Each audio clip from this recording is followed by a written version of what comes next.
nella ciencia.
This is my state, this is my team.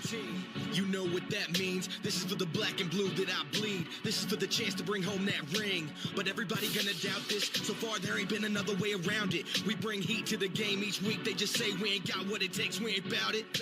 Well, y'all can just keep saying that we ain't gonna make it, but at the end of the day, this'll be the Panthers nation. You know, this ain't a game to us major players at every angle that you can think of. That's why you hate us. Get out the way of greatness. You can look at our faces and see the blood, sweat, and tears that it took to create this. Yeah, I know what you're thinking, but you can save it. Cause even on the darkest of days, you know we're always gonna find a way to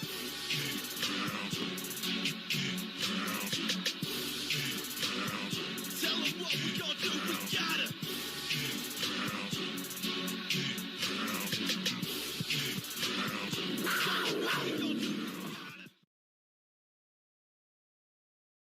Hey guys, what's up? What's going on with you today? Alright, so before we officially get started, hit that like button, hit that sub button, hit that bell, select all, leave a comment down below if you feel like doing so. And be sure to check out the Facebook page, keep pounding in all capital letters, for in-game posts, opinions, polls, and reactions to the latest NFL news. I gotta admit, man, I was brokenhearted. It was Heartbreak City, man. You know, I had to drown my sorrows in a gigantic, large club, man. That's what I had to do. I had to drown my sorrows with a gigantic sandwich.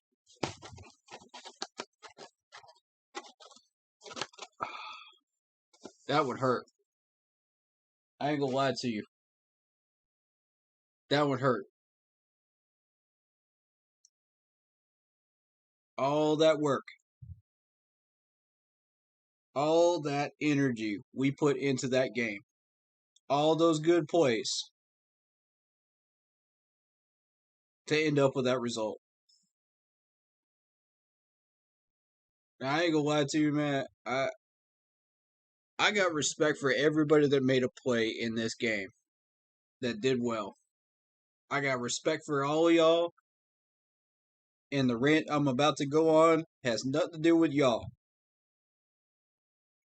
The rant I'm about to go on and the smoke I'm about to throw at some of these players and a particular coordinator has nothing to do with the people that made plays today. I love all of y'all that made plays and did well and got us to overtime. I appreciate y'all, man. Y'all the real ones on this team. You know, y'all been working hard every week. Y'all been getting everything done. Y'all been doing everything you're supposed to be doing. You know, and I got love for that. You know what I'm saying? I got love for that. So I can't even be that mad. You know, this team got us to overtime, you know? We got to overtime. You know, we fought hard in the fourth quarter. We played well in the fourth quarter.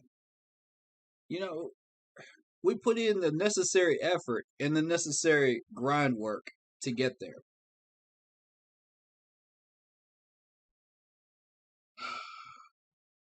Here comes the rant, y'all. Here comes the rant. I'm about to let it out. Oh, y'all gonna like this one. I'm gonna go player by player. And I'm gonna end up with Joe Brady at the end. Because y'all already know that one's coming. Y'all already know that's coming. We did all that work just to see it go up in smoke in 2 plays thanks to Sean Chandler. $920K. That's how much this man is making. $920K.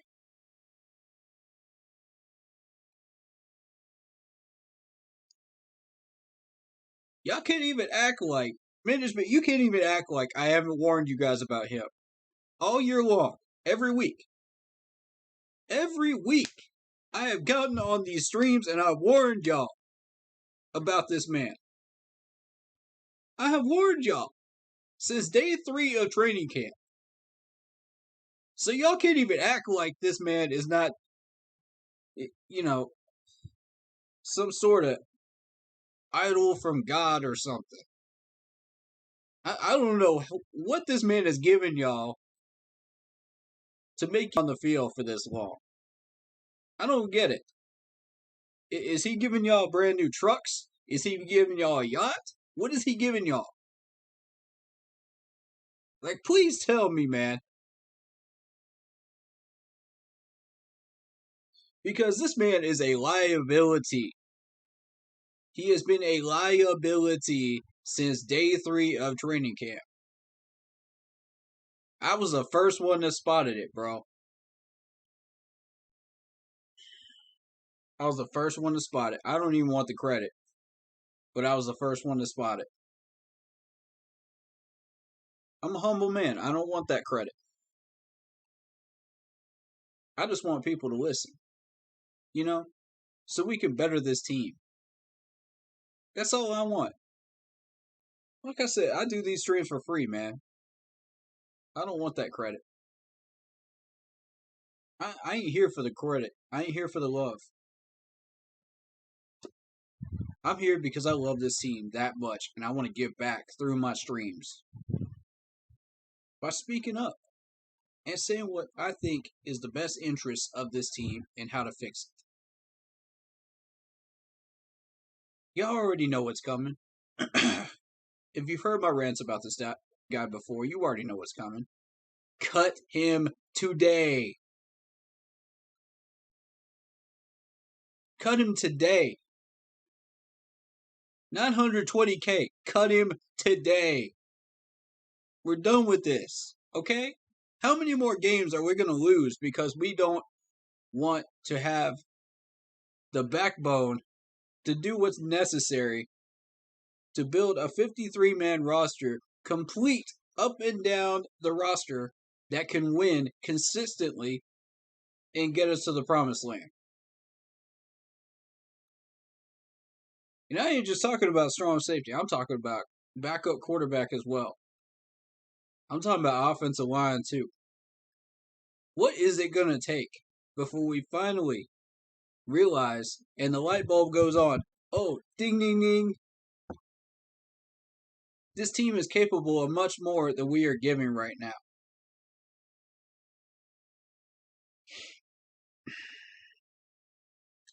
And Joe Brady, take a seat because we're going to get to you in a minute. We're going to get to you in a minute because I got a long rant on you. I'm going to have some fun with you. And recognize, before we even get started here, before I say anything more, all of these players and coaches that I throw under the bus are out of love because I know y'all got more in you. I know you can do better than what you're doing. That's why I'm throwing you under the bus, because I got to be real. I got to call you out on what you're doing. Some of these other people won't do it, so I got to.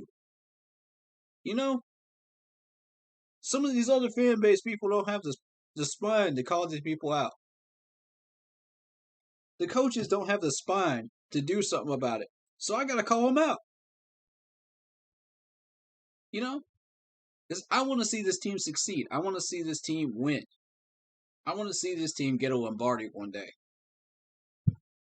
It may not even be this year. It may not even be the next year. But I want to see us get a Lombardi one day.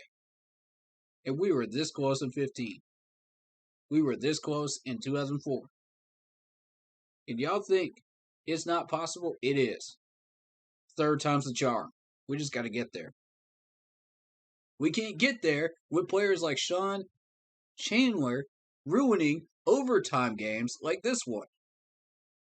We can't get there with the stupid garbage that Sam Darnold did today. We can't get there with offensive coordinators like Joe Brady holding us back. It's the same 3 issues every week. I'm tired of it. I know y'all are tired of it too. All right, so let's get first up. First up. First come, first serve. Let's go. Let's go. Who's it gonna be first?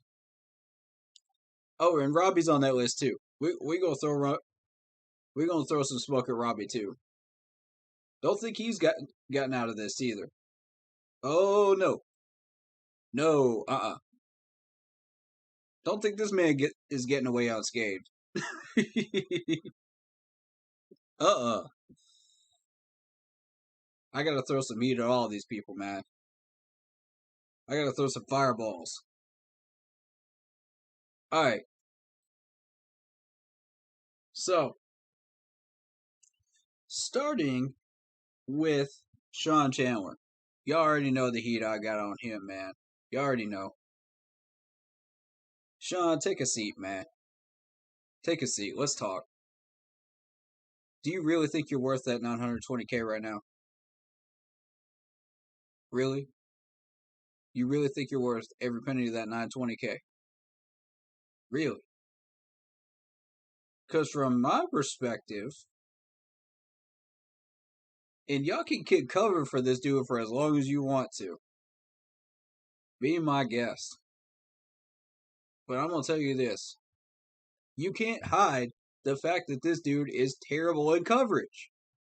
You can't hide the fact that this man just gave up the game-winning touchdown in overtime.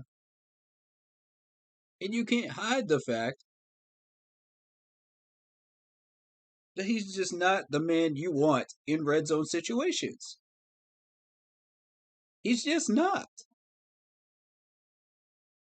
I don't know what you're asking of this man other than what he has tried to give you. He is who he is, and he's trash. I've said this last week, and I'll say it again this week. I would rather have Trey Boston. That's saying something. I would rather have Trey Boston than Sean Chandler. And when I have to say that, you know it's bad. Because when I say I would rather have Trey Boston, I'm talking about the Trey Boston before 2020. And y'all know, if you've been here long enough on my channel and on my page, you know I made at least a half dozen videos about that. Specifically, Trey Boston. Alright, we got somebody coming in. Let's add him in. This is Tawimura. I hope I got your name right. I know I mispronounce names all the time. And you're from El Salvador, Central America. Okay, that's cool. What's up with you?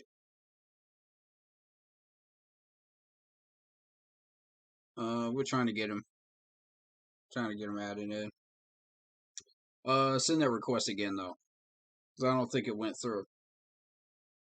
It was being weird.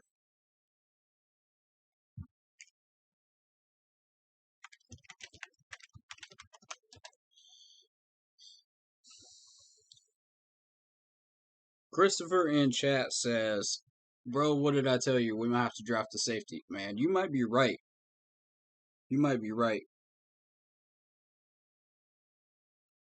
I don't know that we could solve this through a trade. I don't know that we could solve this through free agency.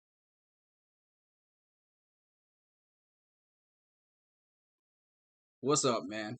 What's up? Hold on. Alright. Stream's back. Sorry about that. I had a call from somebody. There we go. What's up with you, man? How you doing? Hey, what's up, man? How you doing? So how you feeling about this game, man? It's a rough one. Man, was, I can't believe it. We lost 3 games on the road again. To me, the defense was good, but the offense, no man, got a lot to say about it. I'm disappointed. I mean, I'm Mm. still supporting, the Panthers. I live in El Salvador, Central America, and I follow the Panthers. Hey, shout out to El Right. Salvador, man, and Central America, man. Y'all some real ones over there.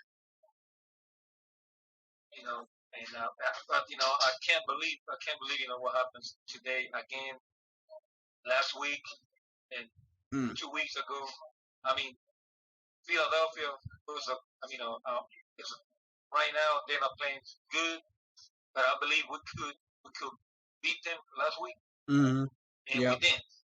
I mean, Yeah. that's fucked up. I mean, I'm sorry my language, but it's fucked up. Yeah. And today we got this game again, and we lost it again. We need to make some changes, and they need to do some changes. I don't know what they need to do. Come on with it. The offense, the defense was great. The defense was good, and I have nothing to say about it. But the defense, the offense, they need to get some changes. I know we have some people. We have some players. They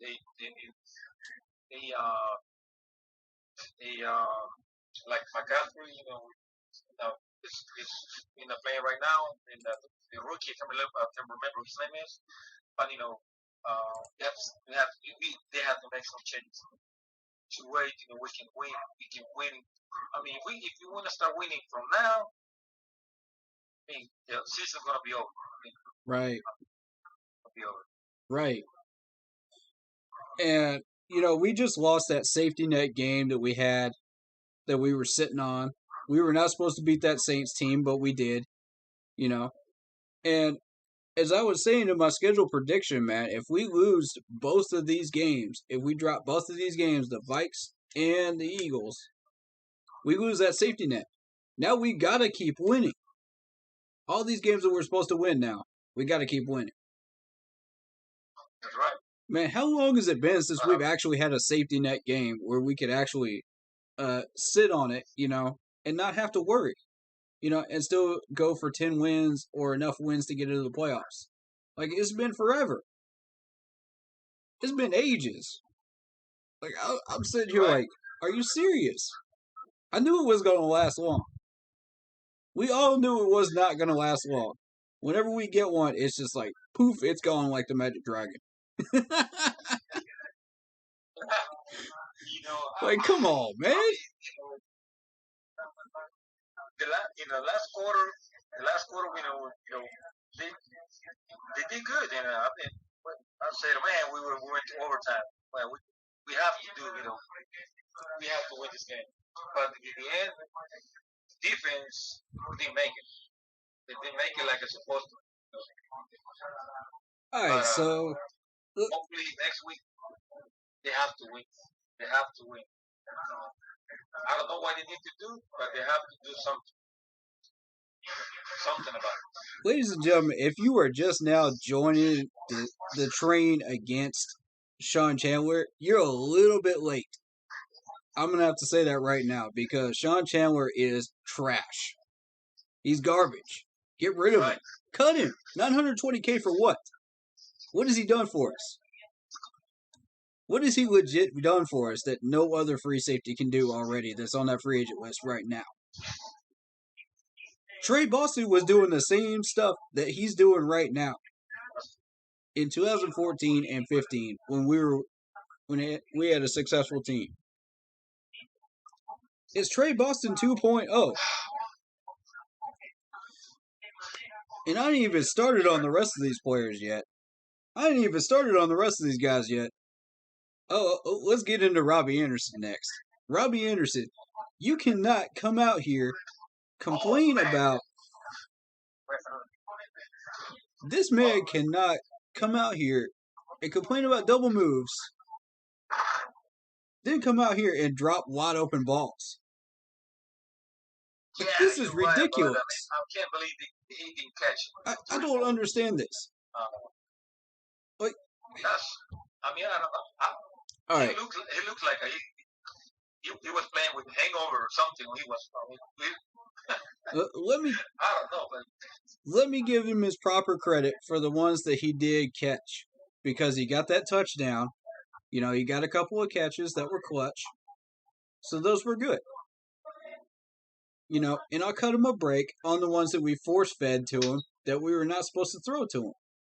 You know what I'm saying? Like Sam Darnold likes to force these balls to Robbie Anderson, and it just does not work. It does not work. He's clearly in coverage. He's clearly covered up. You cannot get this ball to him. Sam, what are you doing? you, you know, I don't talking understand. about Sam Darnold, he needs some help. I mean, he can't do it by himself.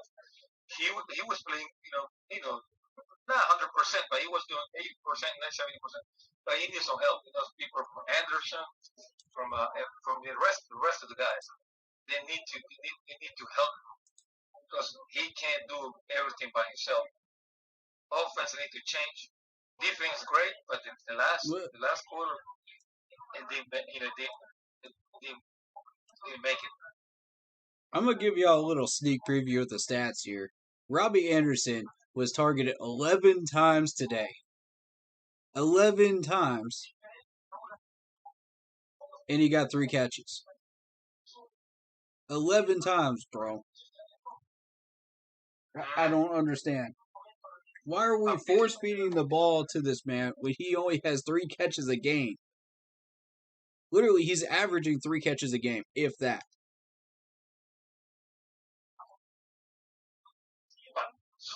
And, I'll cut him a break for...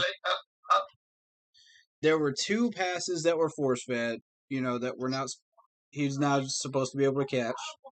And he didn't get them, predictably. And then there's the one... There's like 2 in the second half. Beyond that, you take away 4 of those 11, you're still doing with 7 targets for 3 catches out of 7 targets. That's unacceptable. One of these numbers doesn't belong here. One of these numbers does not belong here, folks. It's every week. Yeah. Every week. 3 weeks in a row. Oh my God. But you add in those 4. Okay, we're dealing with 38 targets now for the season and 15 catches. Are y'all starting to see a pattern, folks? Come on now. Yeah. Right. But we'll see next week, man. See what's there next week. Like I said, I'm gonna keep. I'm always. We'll beat the Giants. We'll beat the Giants. I got no problem with that. But we'll see next week. They need to change. They need to win. They need to win next week. They have to win. Absolutely, man. There's no excuse. They have to win. Mm-hmm. Bro, it was my pleasure to talk to you. Absolutely. You got a great show. I like it. I follow you from El Salvador, and I was gonna keep watching your channel. That's what's up, man. Keep pounding. Go Panthers. Okay. Much love to El Salvador. Much love to you, man. Thank you for coming on. Thank you, man. Appreciate you. Thank you, amigo. Thank you. God bless. You're welcome. You too. All right, so we got Corey McKinney saying, I'm just now checking in, and I know y'all are pissed, but our O-line isn't ready for the playoffs. Our guys would get injured. That's true. That's true. But here's the thing. We're not even talking about playoffs at this point. We're trying to survive the season. We're trying to survive the season. How are you going to get to the playoffs if you can't even win 10 games? Answer that question, Corey McKinney. Like that's where our minds are at right now. You know, I'm sitting here like, really? We gonna try to make the playoffs with people like Sean Chandler, Joe Brady, uh, Sam Darnold doing his nonsense, our O line being the way they are, and Robbie Anderson coming out here with 3 catches for 11 targets. Come on, man. Stop. Stop. If we don't win next week, we're done. That's the ceiling of 9. We're done. We might as well be playing for picks.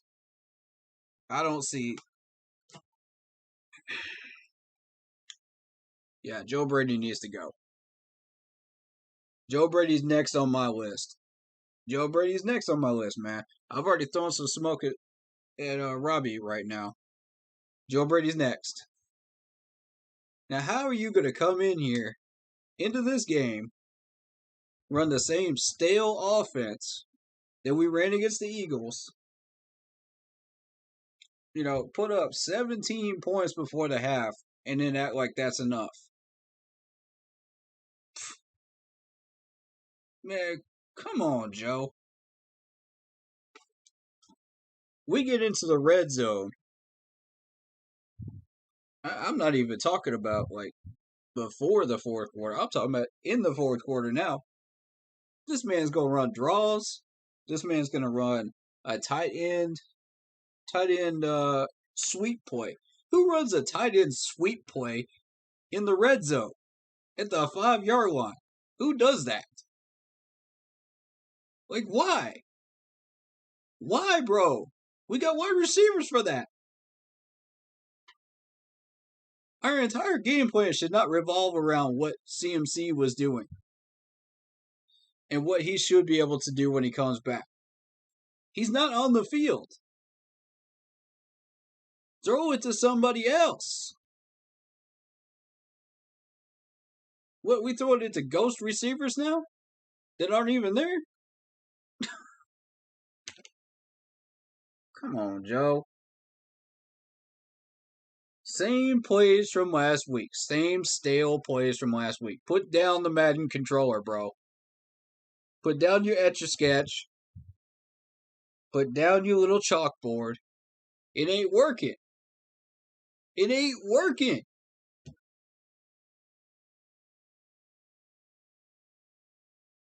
That 7 points came from the special teams in the third quarter. It didn't even come from the offense. It came from special teams. But come at me and say that, oh, well, we put points on the board in the third quarter. No, we didn't. No, we didn't. As far as I'm concerned, that's a goose egg. That was a lucky goose egg. That was a lucky special teams touchdown that we got. Take that away, that's 0. That's a goose egg. I ain't even got into the stats yet. I'm already throwing these people under the bus and I ain't even got into the stats yet. Usually I go through the stats first. I'm already throwing them under the bus and throwing smoke. You know what I'm saying? What are we doing to where we expect to win with these chalkboard plays? Yeah. If we had decent play calling, we would have won this game a long time ago. We'd be playing Sweet Caroline right now. You know what I'm saying? We should be playing Sweet Caroline right now. But we're not. Fact is, we're not. You know why? It's the same issues every week. Every week. And if management refuses to do anything about it, they refuse to do anything about it.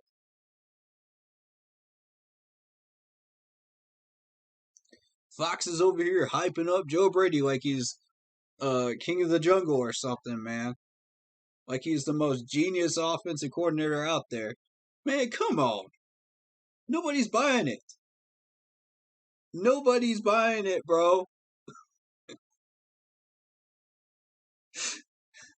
Come on. Y'all just making yourselves look dumb now. That's all. That's all it is. And I keep looking at like 7, 8, even 9 people in the box, and I'm going blitz, blitz, blitz. Why do we not have a check down option? Why do we not have a check down option? We get into the third quarter. They start taking away our check downs. Now what, Joe? Now what are you going to do? I'm waiting. How are you going to adjust to that? It took you an entire quarter just to adjust to the running back check down play against Dallas. How are you going to adjust to that?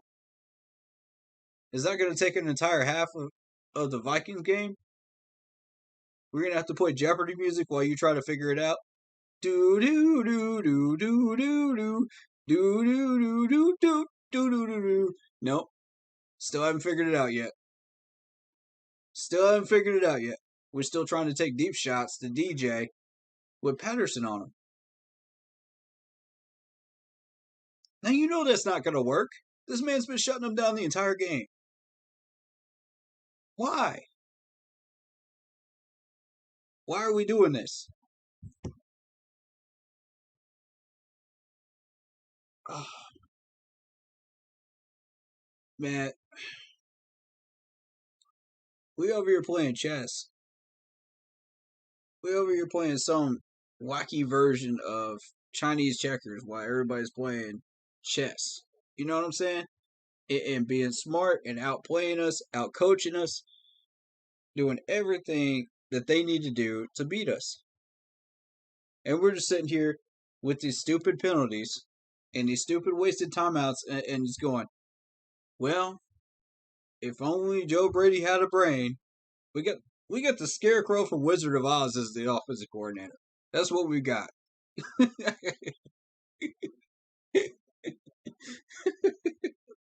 Somewhere buried deep down in that brain, he's got the knowledge that we need. Somewhere in there.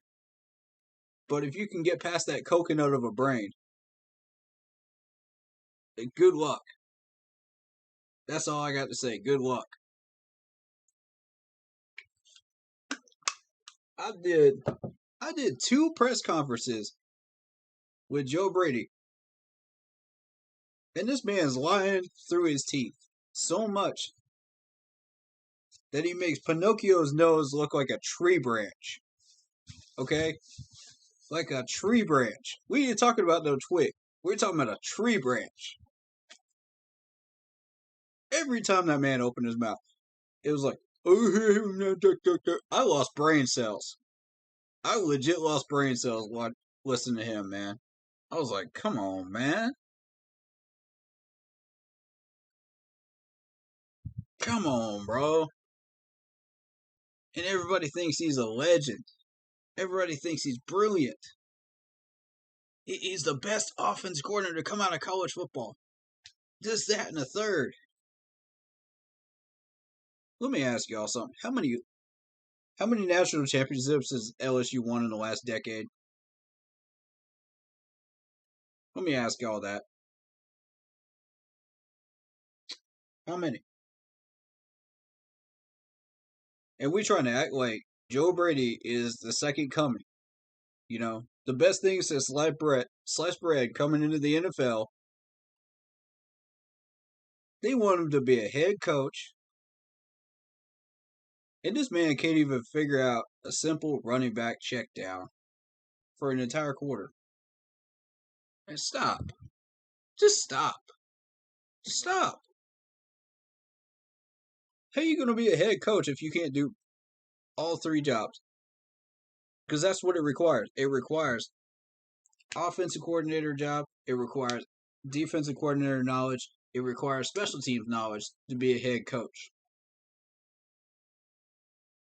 And not necessarily all 3, but, you got to have at least some in all 3. We have yet to see him show any offensive coordinator knowledge because he's still playing rookie mode on Madden. with his playbooks. We have yet to see him show any knowledge on defensive units. You know, maybe he'll point out a matchup or two once in a blue moon, but you never see a real matchup being called out by Joe Brady in a presser. Like, name one time he's actually, in the past 3 weeks, has he ever called out an individual matchup in a post-game presser? So, not only is he not showing any knowledge on playbooks, he's not showing any knowledge on defensive players either. What is he doing here? Why do we...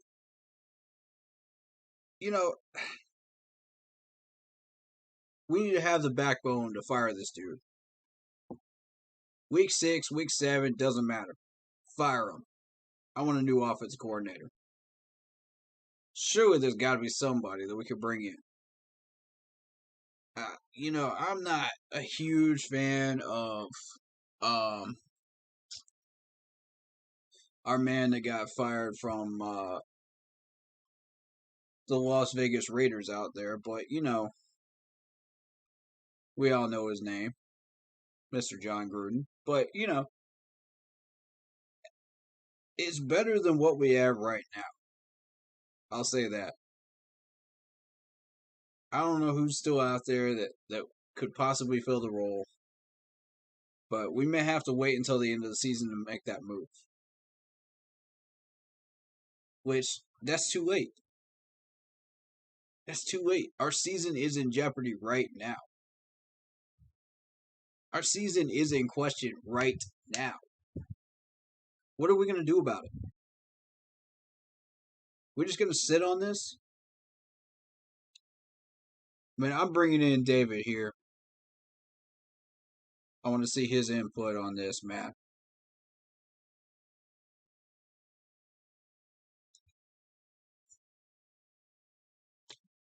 Alright, so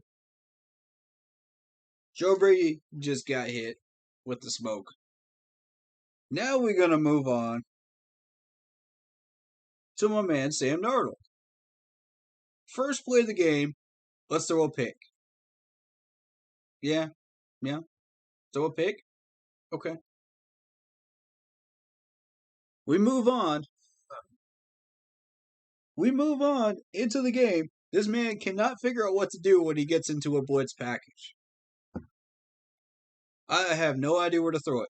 I have no clue where to throw it. No clue whatsoever. No, I'll just throw it to the guy in the peanut stands. Yeah, that'll work. That'll work.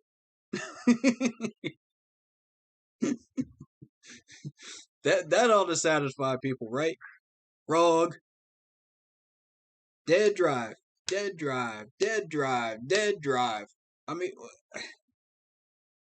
at least he's not throwing picks. Look on the bright side. He's not throwing picks. I don't know, man.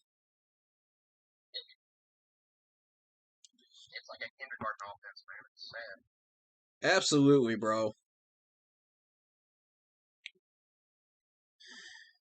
Yo, shout out to David, man.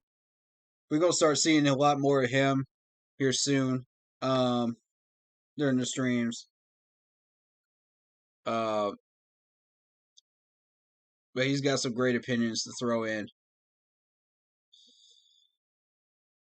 So, Vietnam says, same exact plays from last week. Joe Brady needs to be fired.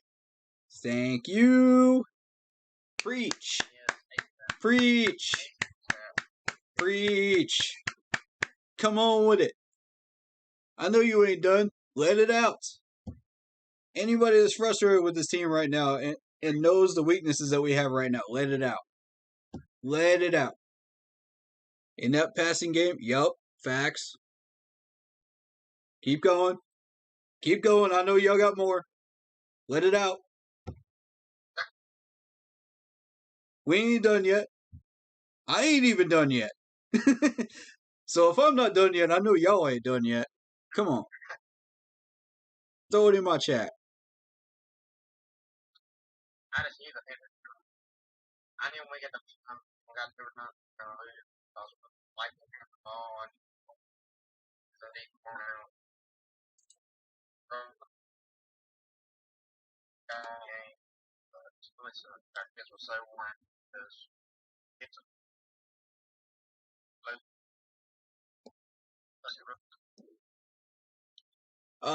I think Facebook's roboting a little bit here. Either that or it's a little quiet. Hold up. See if I can turn you up. Nah, it ain't gonna work.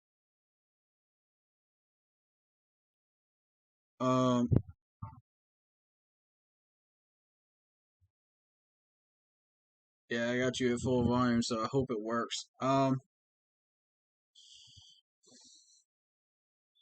Fate Dump says, I was so sad when I saw us run first down and second down and then throw short on third. Shaking my head. Just reminded me of that old John Fox teams. Yep. Facts. Facts. This dude's been around since the old days. You can already tell. You can already tell by the people that leave comments just like that. They've seen the nonsense. They've seen all the trash. They know what's coming. Can you hear me now? Yeah. Okay. Yeah, stream can hear you too, I think. Alright, so so depressing. Yeah. It really is. Like, I gotta show y'all something, man. I gotta show y'all something. This is what I was drowning my frustrations with, right here. This big old sandwich. This big old sandwich, man. That's what I do when we suffer some of these losses, man. That's the type of stuff I do. Everybody's got a different way of dealing with it. But I'm a stress eater, man. My man David here is a drinker, so you know, we all got something, man. I respect whatever you do to deal with it, man. But hey,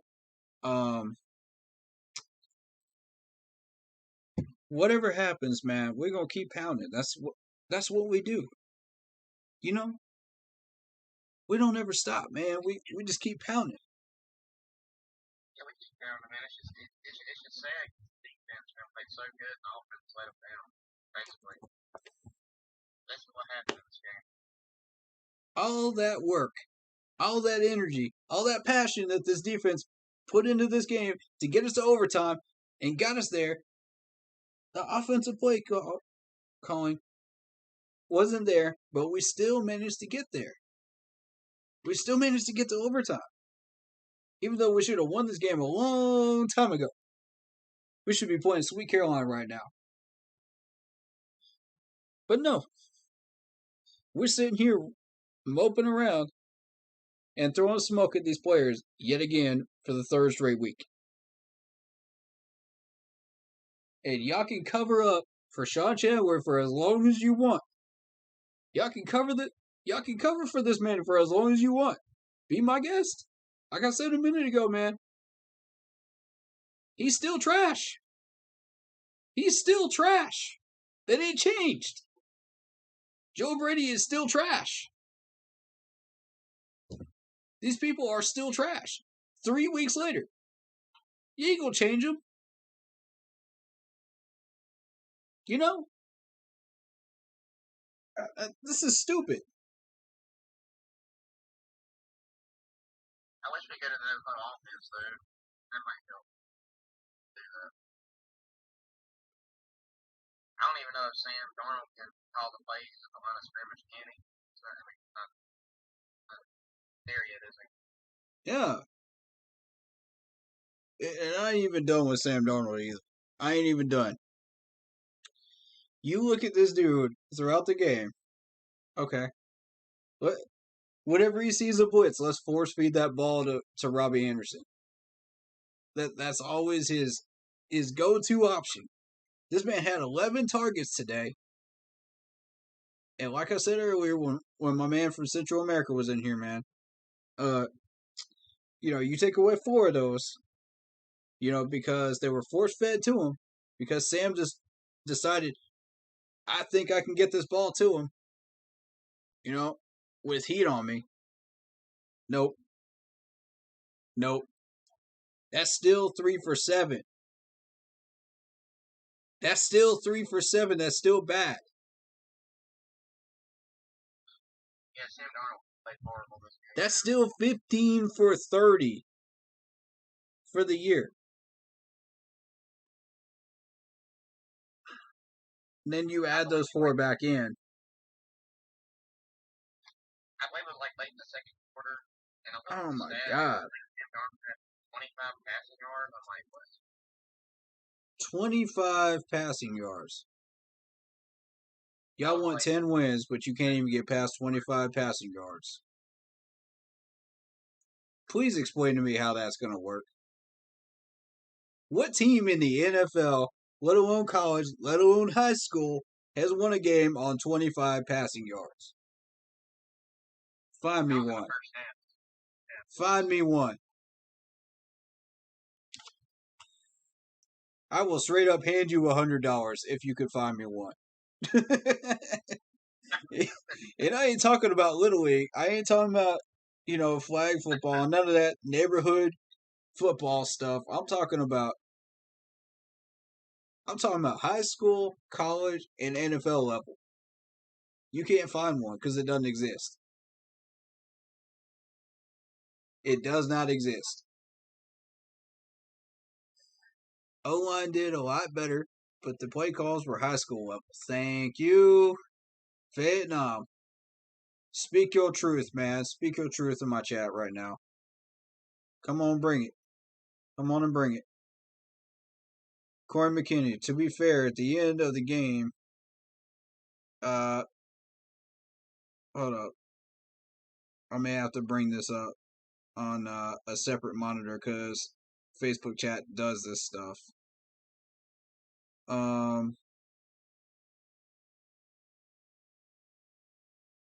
Yeah, I'm gonna have to bring it up somewhere else. So I missed that comment, but it said you had 94 passing yards at the half. How many drops did we have though? Seriously, 6, 7? Yeah, the drops. Even the Fox announcer said something about it. You know it's bad when the Fox announcer says something about it. Because these people barely notice anything. They're over here too busy glorifying Joe Brady and acting like, this team was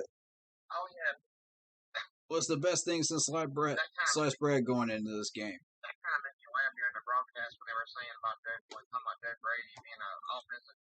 I'm like, really? Yeah. Who's buying that? Who's buying that right now? Who's buying that? Nobody. Nobody. You go from 28 points in that Dallas game to, without CMC, down to 17 against the Eagles. Then we get back down to 17 again before we make that 4th quarter rally. But really? A genius? And yet again, we failed in the 3rd quarter again. I don't understand it. Say it with me, folks. Adjustments. Come on. Anybody, Joe Brady? Is this clicking in your brain now? Come on, man. Do we have to get like kids songs out here to try to reinforce some of these messages, man? We gotta get these little fairy tale kids songs. Just change up the lyrics. They're trying to get this into his brain. I wonder if it would help. If we put Joe Brady on the sideline instead of him being in the box. Then it would help. Oh my God, man. You notice something else? He was wearing glasses in both of his pressers that I did. And he didn't wear any glasses when he was in the press box. Oh, did y'all see that? I know I'm not the only one that saw that.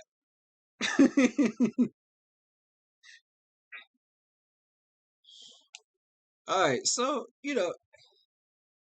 since when does DJ drop the ball? Now, I'm not talking about the ones that were deflected. I'm not talking about the ones that were well defended. I'm talking about since when does DJ, when he's open, drop the ball?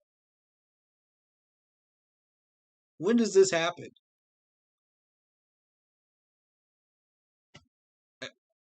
This is new. Chuba drops one, I'll let that go. We'll let one go, for him. He's been working his butt off. He's been doing work. We'll let that go. Sam and Brady had me fooled. I thought they were the future of the football team. These clowns can't even make halftime adjustments. No, Sam ain't the problem. It's Joe. It's 90% Joe. Now, if we had solid play calling and Sam was out there and he screws up, then it's Sam's fault. Okay? But we can't even defend this man right now. Because he's screwing up too.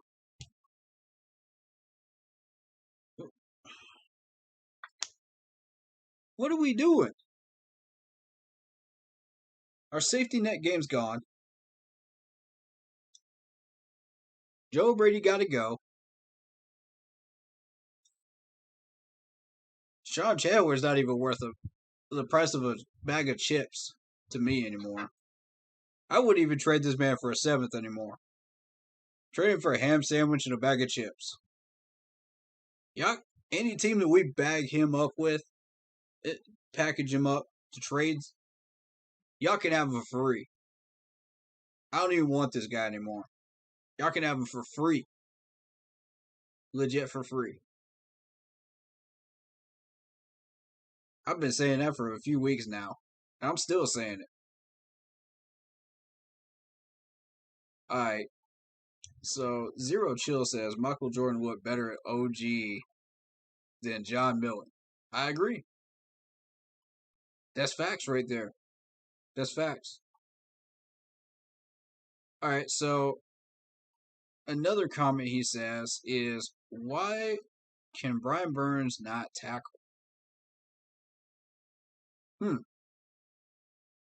That one got my attention. Because he's been quiet for the past couple weeks. Hadn't he? And you had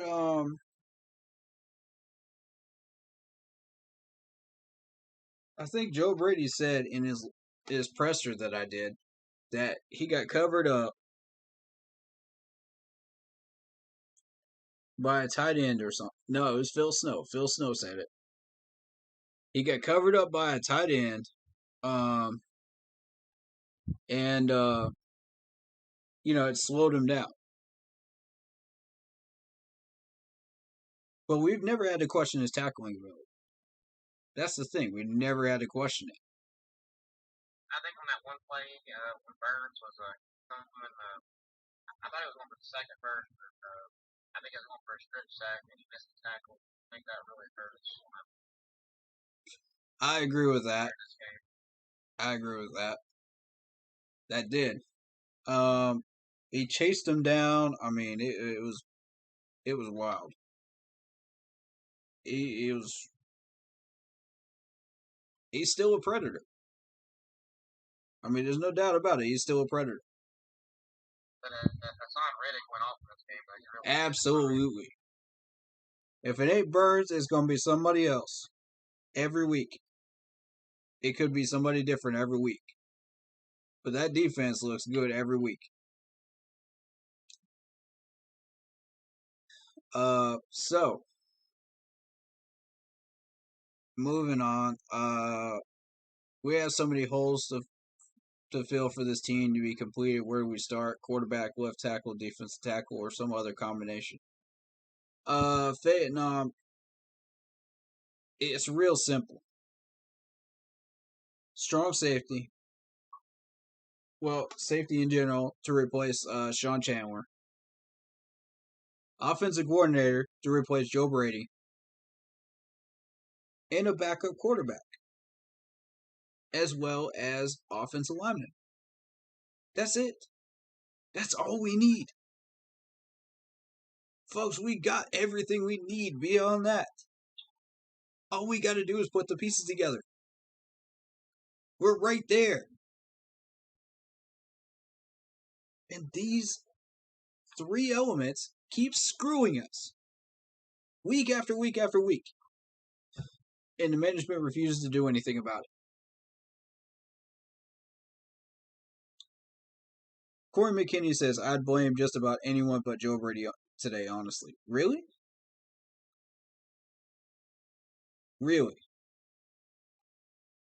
Mind explaining that one? When we had 25 total yards in the first half from Sam Darnold. Mind explaining that why it took us until the fourth quarter to rally and put points on the board. Why Joe Brady is not at fault. I would love to know. Matter of fact, I'm going to bring up the stream on this page. Hold up. Hold up, y'all. Because I want to read this man's comments on this one. Come on. Throw some comments up about that.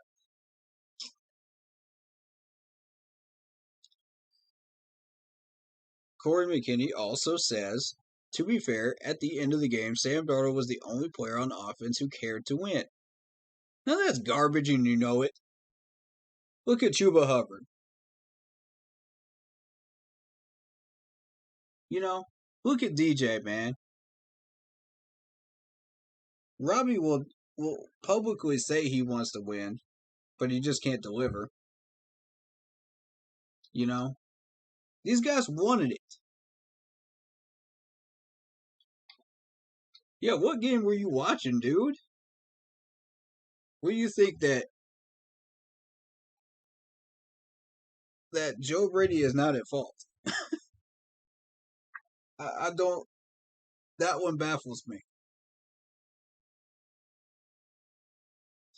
Yeah, I'd like to see what your thoughts are, dude.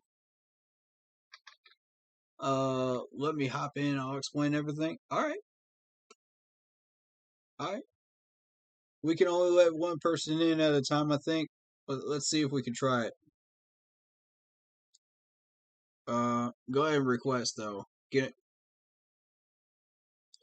in on the Facebook Live here, and we'll hold up. Yeah, you got to send a request to me, Corey McKinney, because I don't know, man. Fate Nom says this falls directly on Joe Brady. Absolutely, man. Okay, so here's another comment. They should have never let Dan Arnold go. We needed him today. The real oddballs. I don't think Dan Arnold would make a difference. I don't think so either. I'm with you, Fate Nom. Ian Thomas has done nothing but make catch after catch when they target him 20-plus yards down the field and produces, and Brady refuses to use him in the middle of the field. Facts. Facts. Facts. Preach it. That's the type of comments I want to see more of right there. Because this man's speaking some truth right now. I think we should all pray for Joe Brady. Hopefully he gets the LSU job.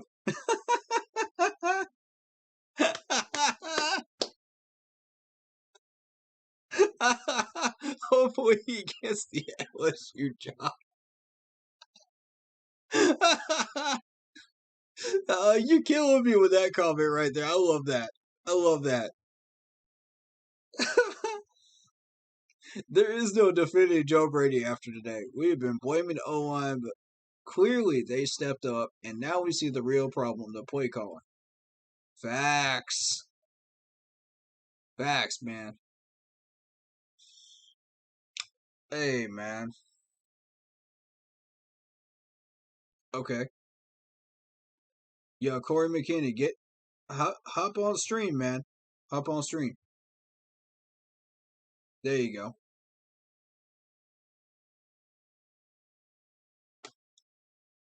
We're about to add him in here. Get ready for some nonsense.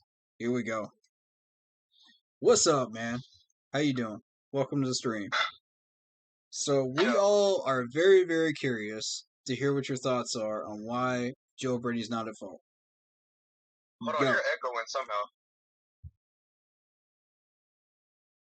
Yeah, I don't know. Do you have the stream on somewhere else? Okay. Yeah. Just go anyway, man. Floor is yours. So play calling wasn't terrible. Let me explain. So okay, we opened the game with an interception because of a fourth by Sam Darnold, right? True.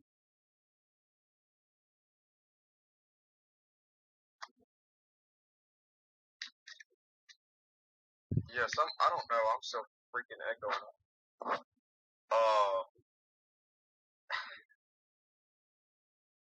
I'm sorry. I'm pretty much that. Man, just go ahead, man. Don't worry about the echo. They can't hear it. You good? So, yeah, we opened the game with an interception because of a poor decision that Forced pass. I think Darnold saw Robbie open, which for a second Robbie was, but it should not have been forced. Especially that late in the route. Cause Robbie did cut back after the play. When he realized he was open, he had cut back and started working back to Darnold. Darnold should have targeted him immediately, but he waited till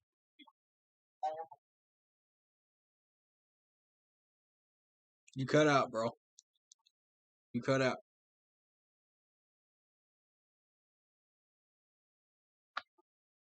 There you go. Hold on. There you go. We can hear you now. Okay. Yeah, I just turned my Wi-Fi off, so hopefully the LTE does. All right. Yeah, so Robbie ran, I think it was a slant or an in, and Breland had him draped the whole way. So then you see Robbie do the right thing, and he had cut from that in or the slant, whatever it was, I don't really remember. Mm-hmm. He had started working back towards the quarterback. The second that happened, Darnold was rolling out. He should have started looking for Robbie that second. But he waited until Robbie worked all the way back directly in front of him, and it was picked off. It was just a poor decision because he should have thrown it way sooner than that. I'll add to that a little bit because I feel like even at that point, before Breland caught up to him, there was a second where you could get that ball in there and jam it in there. That's what I'm saying. Yeah, but he just threw it a little too late. You can actually see the second he had noticed that he was completely covered and he started rolling out, Robbie noticed that. Robbie did the right thing as a receiver, and he had started working back. He had about 2 yards of separation between him and Breland. Right. And so that second is when Darnold should have found him. The fact of the matter is Darnold didn't find him or didn't throw it at least until he worked all the way directly in front of him. He worked back a good 10 yards before he made that throw, which was just a terrible decision because by then, Breland being the athletic corner that he is, which I know he's not playing as great this year, but Breland being the athletic He's got player his he is, issues. he made a great play for the ball, like he should have. Mm-hmm. Let's see. I'm trying to think. So, Hubbard did play decent today. I can't take a whole lot away from him. He did have that drop in the flats. Mm-hmm. So that was. I wasn't mad at him about the drop. I was mad because everybody was dropping the damn ball. Like everybody dropped the ball. Robbie. That is true, though. I think DJ had 2. He had 1, so that's at least 6 that I can name, just right off the top of my head. Yeah. 6 drops that I can even think of right now. Yeah. It may have been more than that. It's just disappointing. That's a good point. If you could pull up Sam Darnold's stats for today, absolutely. I know they're not that great. Let me put them on screen for y'all. Could you read off the completion compared to the attempts? Just the completion and attempts. Yeah, just give me 1 second, guys. Hold up. I'll do you one better. I'll put it on screen for everybody. Hold up 1 sec. Alright, so Sam Darnold went 17 for 41.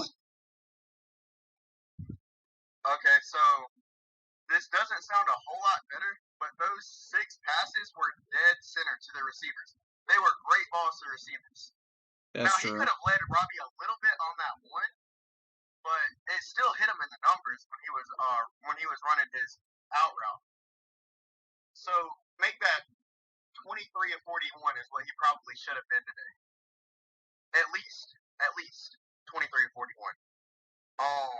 And I'm not saying. Okay, but what about the rest of them?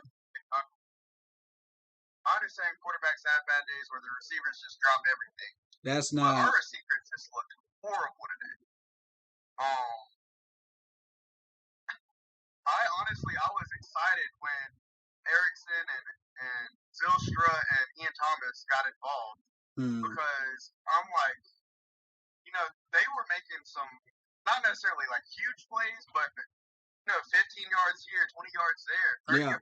I think Ian Thomas had 35 yards on that one play. Okay. Yeah. Roughly, they, even though I'm not a fan of Zylstra, even though I'm not really a fan of Ian Thomas. Okay. They stepped up. I like them both. They did step up. I'd like to see more of Zylstra, honestly. We know Ian Thomas is catching every pass that's really throwing his direction, so, I'd like to see a little bit more of Thomas get involved. I've been asking for that. Because I know what this man could do. But none of that, all of that has to do with Sam Darnold. That has nothing to do with Joe Brady and his play call. So, to me, what happened to the other ones that didn't get completed? Well, Sam's back there jamming the ball into receivers' hands that are clearly covered because the play calling was garbage. Okay, so this is what I was going to say about the play calling. Yeah. I don't think the play calling was garbage. I think our receivers couldn't get open. Like I said, he was probably 23 of, should have been probably 23 or 41, maybe 24 or 41, which isn't great, but that's what, I don't know, 60% roughly, maybe, I don't know. Okay, see. Roughly 60%. This has been an ongoing thing, though, because, and this is why I say that I'm not buying that one. This is why I say I don't buy it. I'll say it's not so much on Joe Brady because we were able to find. Go back and look at it. We were able to find Zylstra. We were able to find Terrace Marshall. We were able to find Ian Thomas.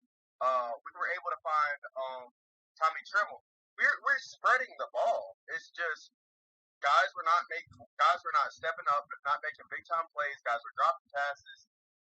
I'm not saying. Yes, Darnold made some very poor decisions.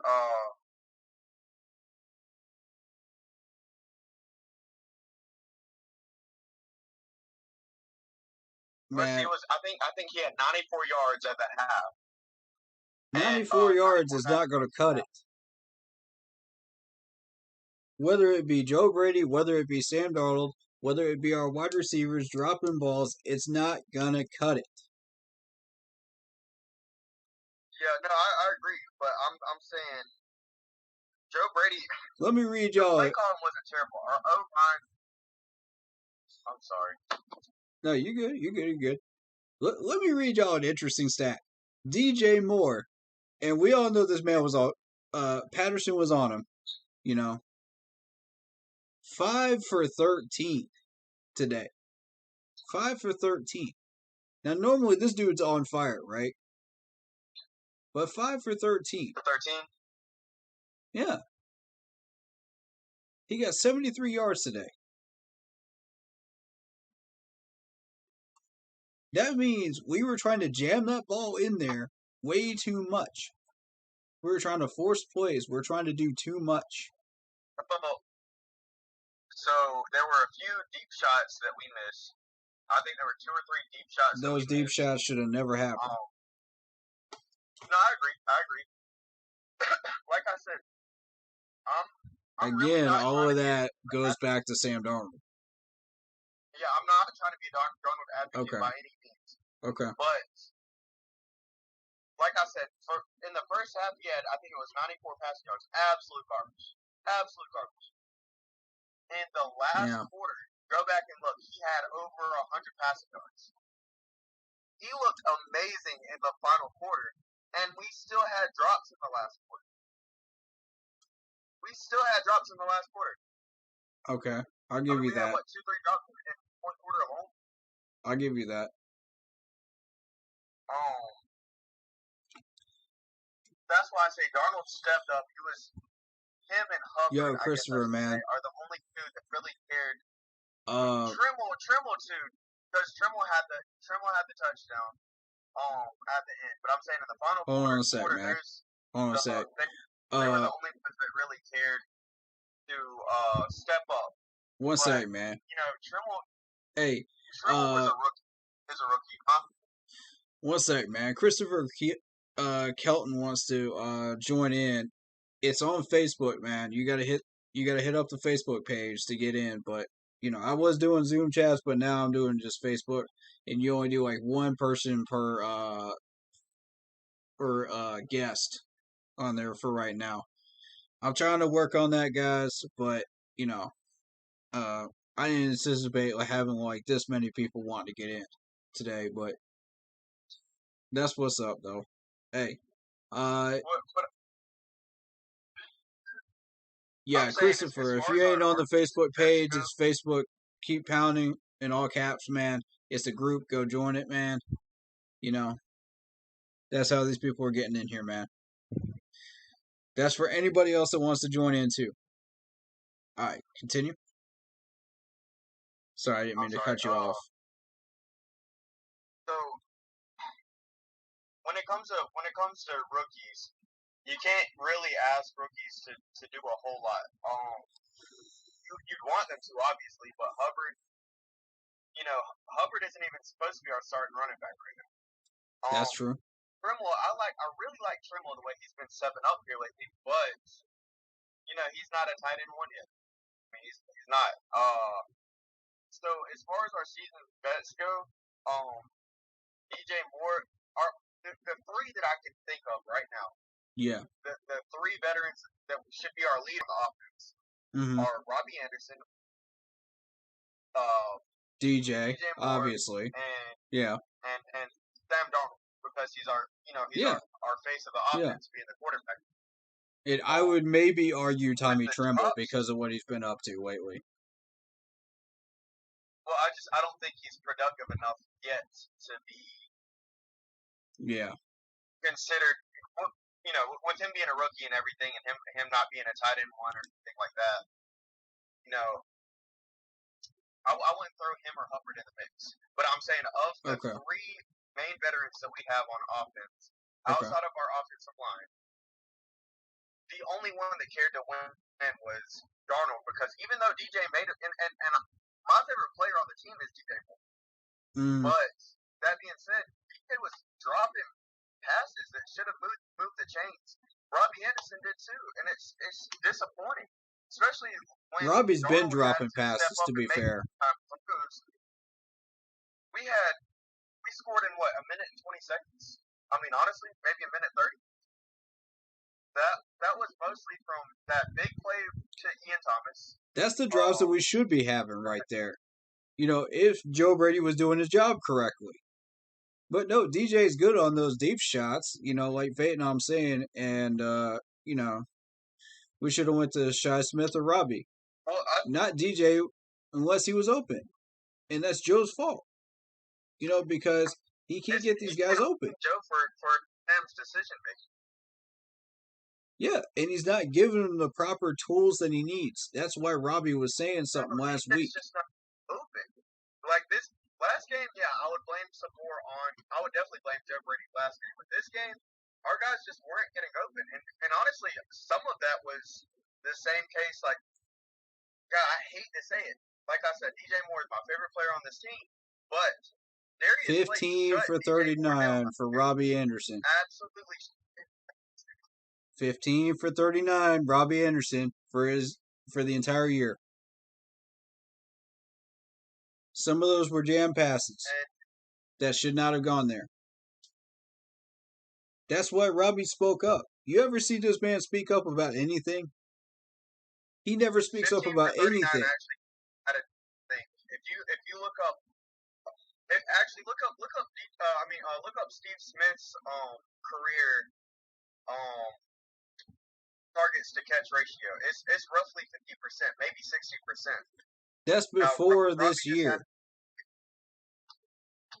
That's before this year. Let me ask you this. Can we get to the Super Bowl with this play calling?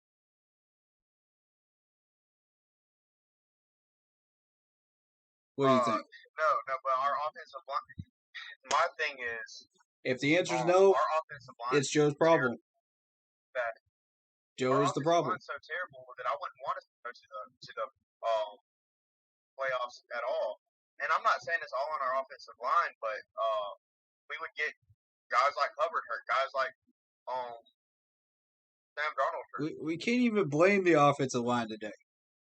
We can't even blame the offensive line today. They did okay. How many times Darnold was pressured?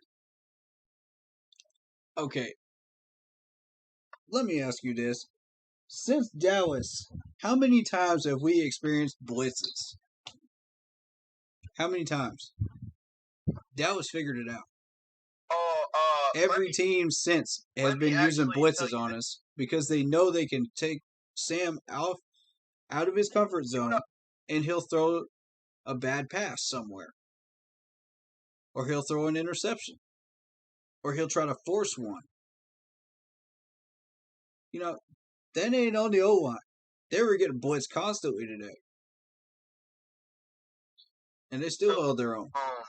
So that's on Sam Darnold. Do you know what our pass rush, our pass block win rate is right now? In terms of ranking? I do not. We are 31st in terms of pass block win rate. That's horrible. And the only person on the line that's doing any good is Taylor Moton, really. Last week John Miller's So we're just gonna throw the entire offensive line under the bus now? Let me explain. We allowed, I think it was, what was it, 5 or 7 sacks last week. John Miller allowed 3. I think Moton allowed 1, but he was playing left tackle, so I don't entirely blame him because that's not his typical position. But John Miller was our absolute worst offensive lineman last week. He's our right guard. Oh yeah. He had a false start today too, and a holding. Huh? He had a holding penalty today too. And He clearly cannot handle any matchup that's against him.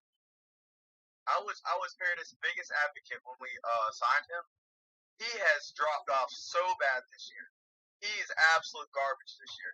He got a big holding on him last week too. I think no, he didn't allow any sacks last week. Okay, I'll tell you what happened. John Miller allowed 3 sacks. Okay, Hogan allowed 1. Yep.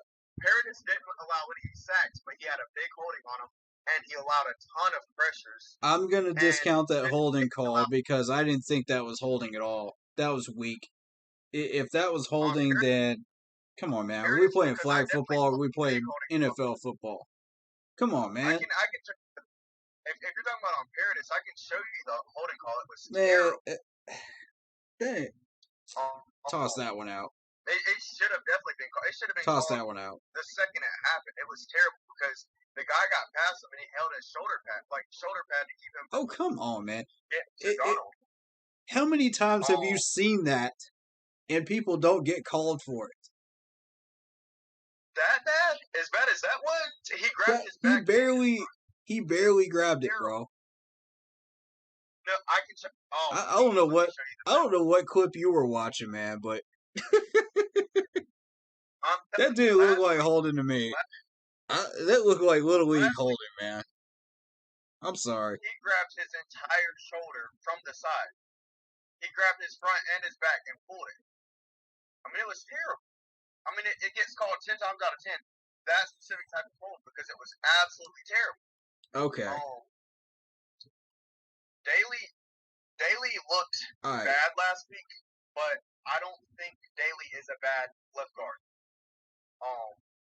But it's just specifically the Eagles. The Eagles have a good defensive line, and people forget. Okay, granted. Fletcher Cox.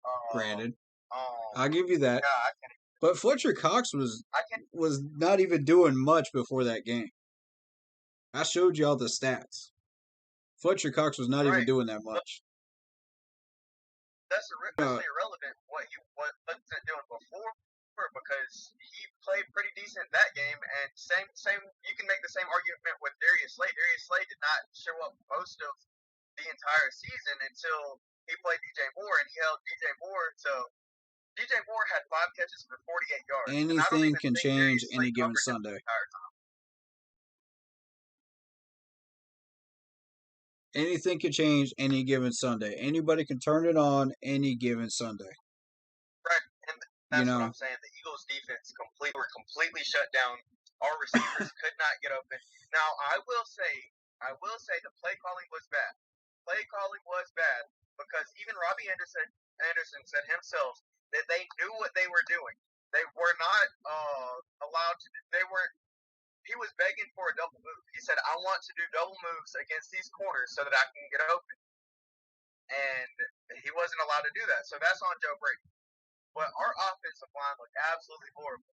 And what surprises me is Sam Darnold actually looks better behind a bad offensive line.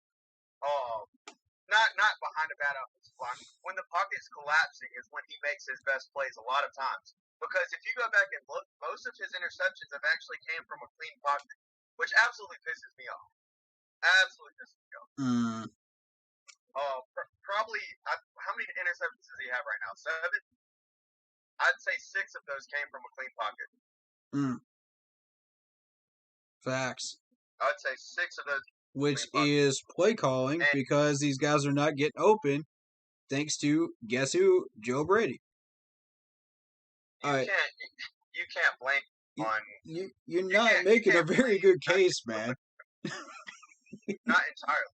I mean, I played receiver myself. I played minor league and semi-pro. Bro, if you're getting shut down, you're just getting beat by the corner. There's no excuse for it. Now, if you're calling the same plays over and over, that's when they're. Which is what we've been doing. Stuff like that. That's what we've been doing. Okay, let me ask you this. We ran a lot of flats. We made some. We did run a lot of deep balls, but that seam up to Ian Thomas was a great call. That wasn't called all day. It was. I'll give you that one. Let me ask you this though: who calls a draw play with everybody in the box. Literally everybody in the box, up the middle, on a 3rd and 2. Who calls Let me that? make a bad joke. Let me make Who a bad calls? joke, but it's Who true. calls a tight end Let sweep play me with him running it? Let me make a joke that's very true. Coach Elliott from Clemson will call some shit like that. I cannot stand Coach Elliott. Well, see, that's college. That's college. You can't get away with that stuff in the NFL. It's been proven time and time and time again. I will say that move that run play with Tommy Tremble was I was not a fan of it, but it worked last week. So we got lucky. Totally we got lucky. That's The Eagles were not looking for it, so we got lucky. You only get away with that once. Worked very. You only get away with that once. once. Lost a half a yard on that play. He should have been blown up 5 yards behind the line. Facts. There we go. There we go. He should have been. This is the NFL. This is not college. And Urban Meyer's just figuring that out too in Jacksonville. He brought his college playbook down to Jacksonville, and that man's not doing anything in Jacksonville. Come on. This is the NFL. You cannot get away with play calling like that. They don't It does not work. They don't have a great offensive line. I think they can turn it around. I don't think he's a great coach. Don't get me wrong. I don't think he's a great coach in the NFL. But with that being said, I think the Jags can still turn it around. Because look at Trevor Lawrence. Trevor Lawrence has had several games where he's had anybody can draft well. QBR. He's had above a 90 QBR. That's Trevor doing all that work for him. That's Trevor doing all the work for him. You know, and they're still struggling. At the end of the day, it's still the Jags. Come on. You're not going to get anywhere with these playbooks, man. I'm just trying to tell you. I think, I'll put it this way. I think we can do good with Joe Brady. Okay. I do. You really think so? Okay. So let me ask you this. Why did it take Joe Brady an entire 3rd quarter to figure out you could check the ball down to a running back against Dallas? Why did it take an entire quarter, 3 dead drives, no points in the 3rd quarter for him to figure that out? Thoughts? I can't really speak on. I don't really remember a whole lot about that specific game, but you ain't got to remember stuff about that specific game. I only asked you about that. I don't remember the run call, honestly. I remember the pass. It's not a run call. It's a check down. I'm saying the run calls and the flat routes. Excuse me. Run calls and flat routes. I don't really remember a whole lot of that.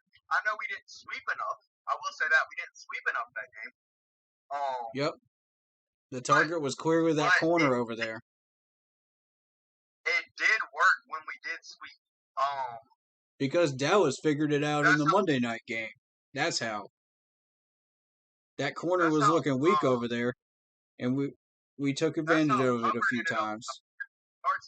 Hubbard ended up with 104 yards because a lot of his biggest runs were coming from sweep plays.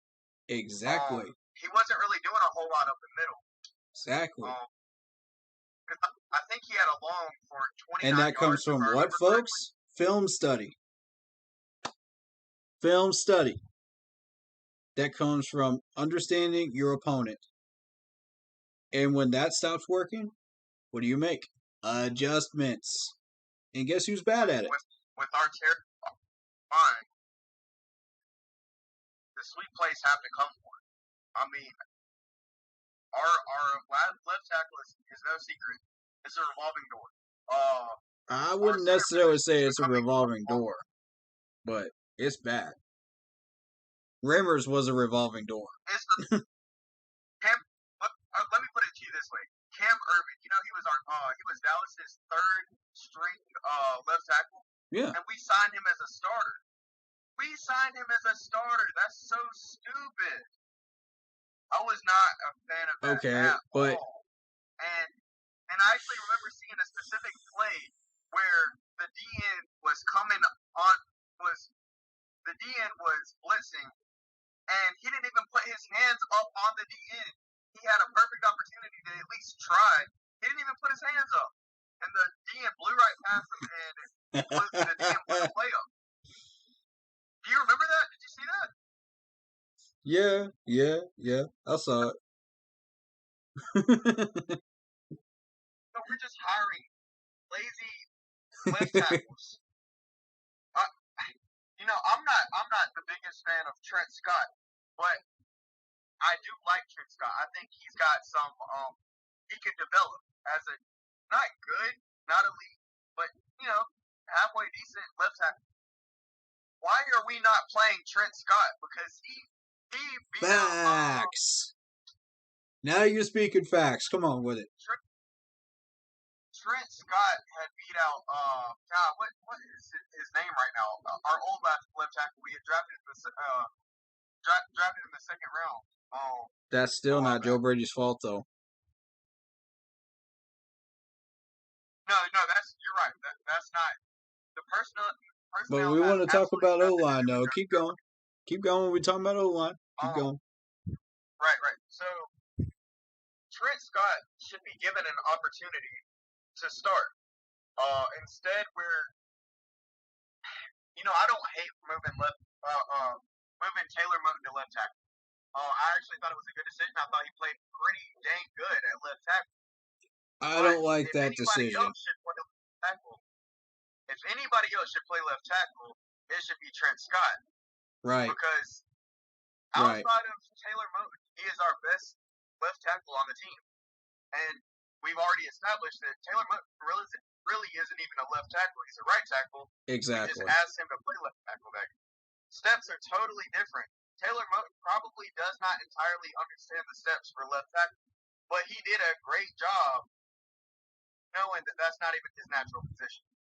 He did a great job in general. Better than all the other ones that have shifted over there. Every time we've had somebody shift over from right tackle to left tackle, it always ends bad. Look at our history, man. You know what John Miller's John Miller's block rate was the last week? What was it? His grade was under a 23, and he's our starting right guard. Still better than Rimmers. Come on. Take him out, Rimmers was god awful. Now, but Deontay Brown could have started right guard that game. Once he started playing like crap, he allowed, like I said, it was like 3 sacks and I think it was 5 hurries.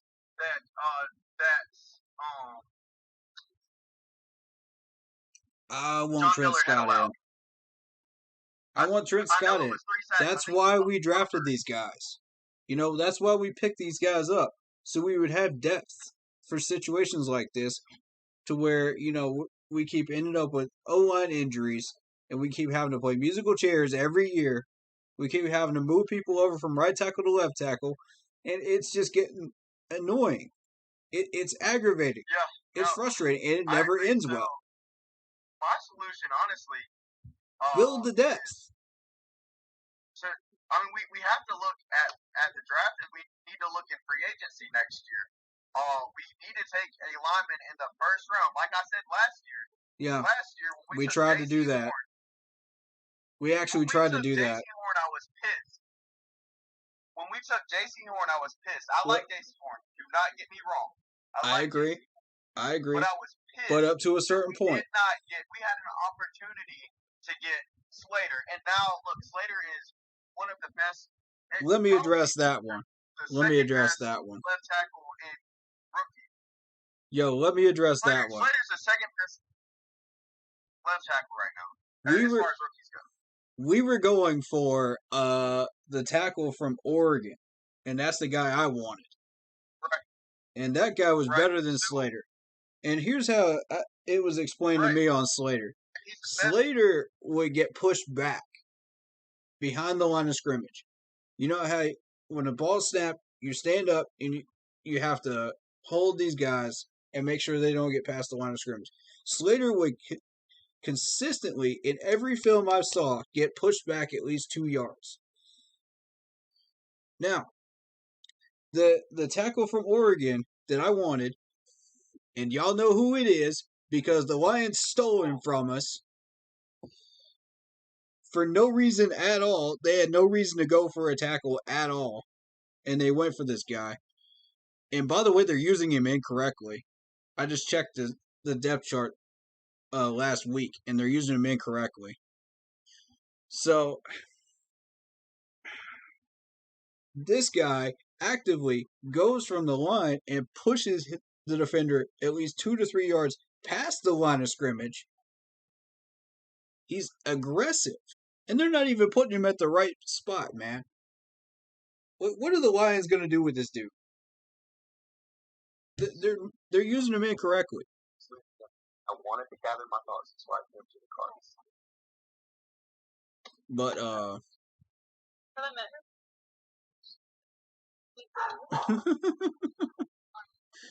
hey, sorry. My fiance was being. It's all good. Up my butt the whole time. It's all good. Hey, man. She's been blowing my phone. That's what's been distracting me. She's been blowing my phone up while I'm having this conversation. She's like, "What are you doing? What are you doing? What are you doing? Why are you in the car? Why are you just?" I'm like, I just wanted to sit in the carport, so that I can gather my thoughts. I have severe ADHD, by the way. So it's very Everybody's hard got for stuff, me to man. freaking focus when even when I'm talking about the stuff that I love. I feel you, man. Thing, like when it comes to ADHD, if you're talking about stuff that you love, you're actually usually better about knowing stuff and learning stuff like that. That's true. That's true. You're That's better about talking stuff talking about stuff. Better about illustrating. I don't really know how to using illustrious words. I guess I should say. You're better about piecing your words together, your sentences together. When you have ADHD, when it comes to stuff that you actually care about or stuff you understand. But if you're being constantly interrupted, it makes it impossible to focus. So I keep losing my train of thought this entire conversation while I'm trying to talk to you, and I look like an idiot. Nah, you trying to talk to you, and I'm losing my freaking mind. You're good, but man. Now that I basically, I kind of, flashed the camera towards her. I don't know if you saw that, but I flashed the camera for a split second so that she would leave me alone about who I'm talking to, what I'm doing. Yeah. Yeah. But yeah, so as far as Slater goes, getting back to that conversation. So Slater, I don't know if you saw. So I talked to you about this in the offseason. I'm sure you remember it. I told you that Slater had completely shut down Chase Young. That is true. You went and watched the film. And you're like, oh my gosh, he really did. I have him higher on my draft board now. I like him more now. Not necessarily as your favorite, but as one of your top left tackle picks. Because he showed that he can be an absolute beast. And I don't know if you saw what he said last week, but he was telling his left guard, I forgot who the left guard is, but he was telling the left guard to stop chip blocking Chase Young so he could get Chase Young one-on-one once again, and he completely shut down Chase Young once again last week. Completely shut him down once again last week. I'm telling you, Slater might have some flaws, but there's not many. And if we could have had Slater over Horn, see, my thing is, we got James Bradbury in round 2. We got James Bradbury in round 2. And Dante Jackson, while he may still be a liability at times, he's developing more and more.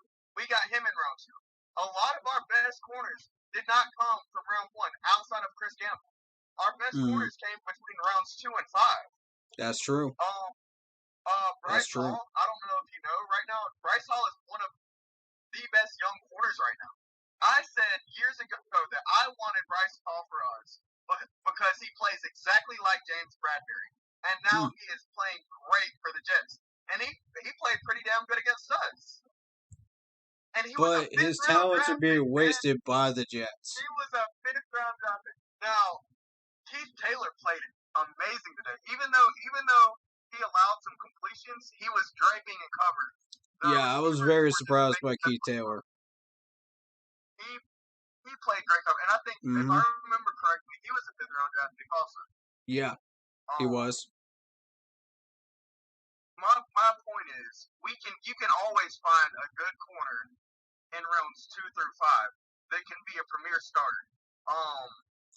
We got lucky now, not so with. Much in round 5 is more like if you get lucky, you'll find a great corner. But round 2 for sure, you can usually find a great young starting corner. And I know I told you about this one too. My favorite corner, the corner that I really wanted, was Asante Samuel Jr. And he's playing amazing right now. I was looking at him round too. 2 corner last year. I was looking at him too. Slater, and we could have got Asante Samuel Jr. I had him on several draft boards. And we could have still made, if we wanted to, we still could have made a move for Bouye and for Gilmore, like we did. It just blows my freaking mind. Now we have, because I'm not, our interior line is not playing great right now. Mostly because of Miller and Paradis are the worst interior linemen that we have. Let me ask you a question, man. We could have sealed off the edge if we could have sealed off the edge with Slater. Could have sealed off the other edge, with Moten, because we're already sealing it off with Moten. So Slater and Moten sealing off both edges, we can at least sweep left or right every single play, because they're gonna hold it down for us enough to get a good outside run going. You got a point. Our interior line could definitely look better, but we can at least sweep. And I think that's what's getting McCaffrey injured a lot of times. Now, I'm not saying this year, because this year there was a hamstring injury that came from an outside run, but it was non-contact, so you can't really blame it on the type of run play that we called. It was just a non-contact injury. It was a freak accident, basically.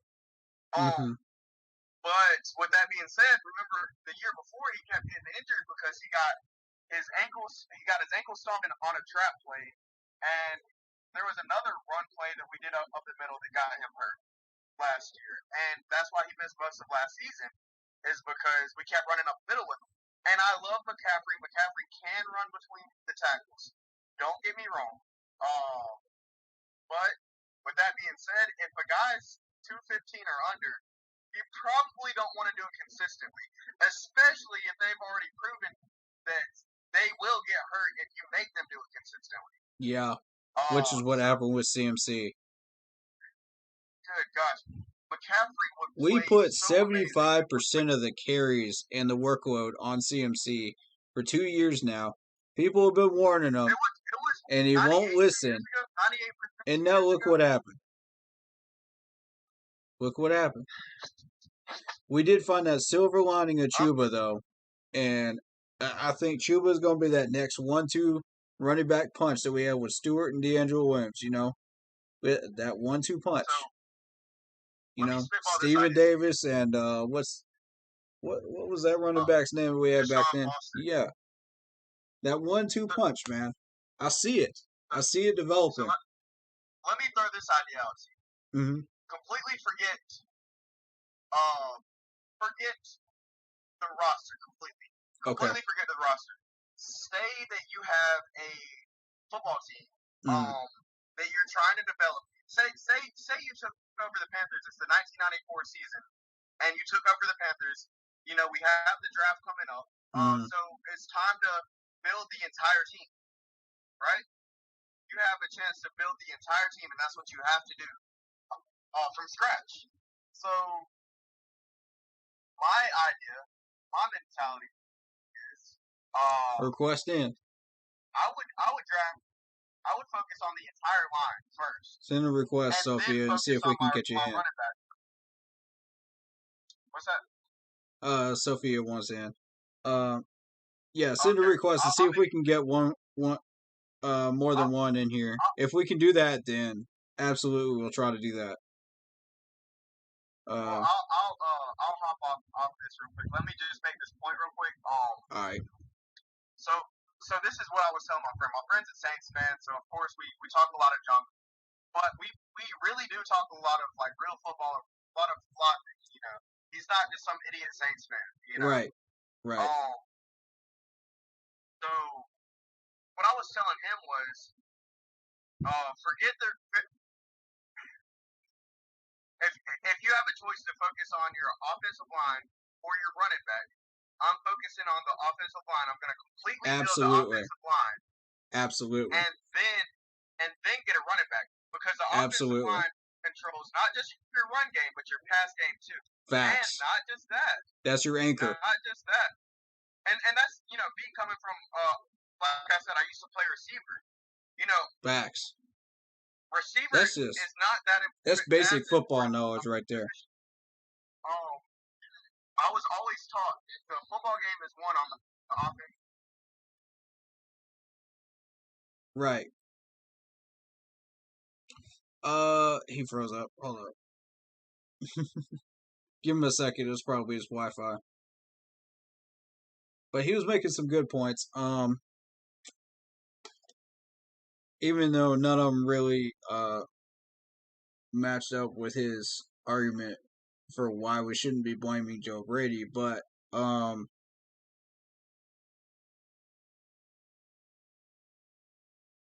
was that okay?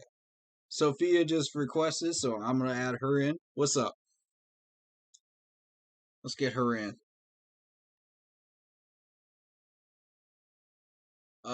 I guess it isn't working, so request it again, if you don't mind. There it is. Okay, David Nelson. Okay, there we go. Let's get Sophia in here since she was requesting, so.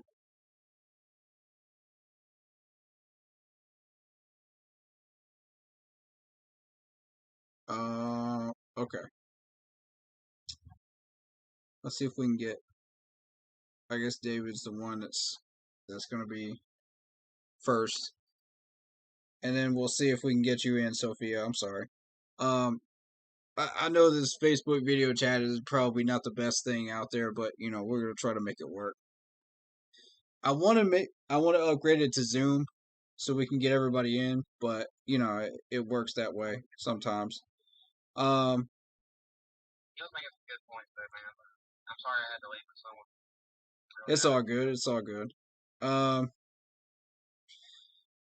Yeah, as long as we're doing the Facebook video chat, you know, on streams, we may have to like sub in and out with people. So, you know, as they request. Sophia, are you still there? If you are, type something in chat. Because I know you wanted in. You can bring Sophia in, I'll come back after her. Right. I don't know if she's still here or not. But if she comes back, let me know. So this is a funny comment right here. I don't know if you've been paying attention to the YouTube page or not too, but Joe Brady is the guy going hunting with a nice gun, but doesn't know how to use the bullets to shoot the gun.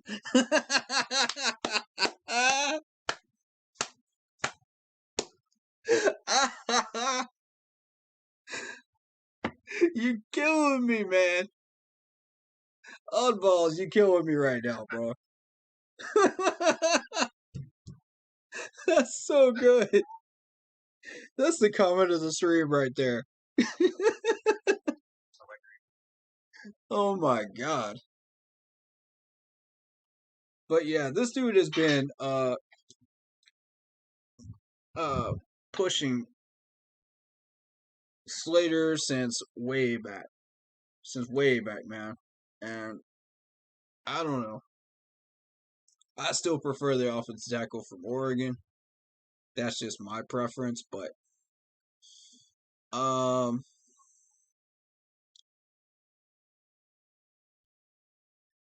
yeah, he seems pretty sold that it's not Brady's fault though, and I'm just like, none of those arguments really led me or sold me on the fact that it wasn't Joe's fault. But it was definitely Joe's fault. But the thing is, like, he made some good valid points, but he didn't ever, talk about like how Brady messed up the whole entire game plan. Yeah. Yeah, like when you see these types of numbers on screen, it's just like I don't know how you can't say it's not Joe's fault.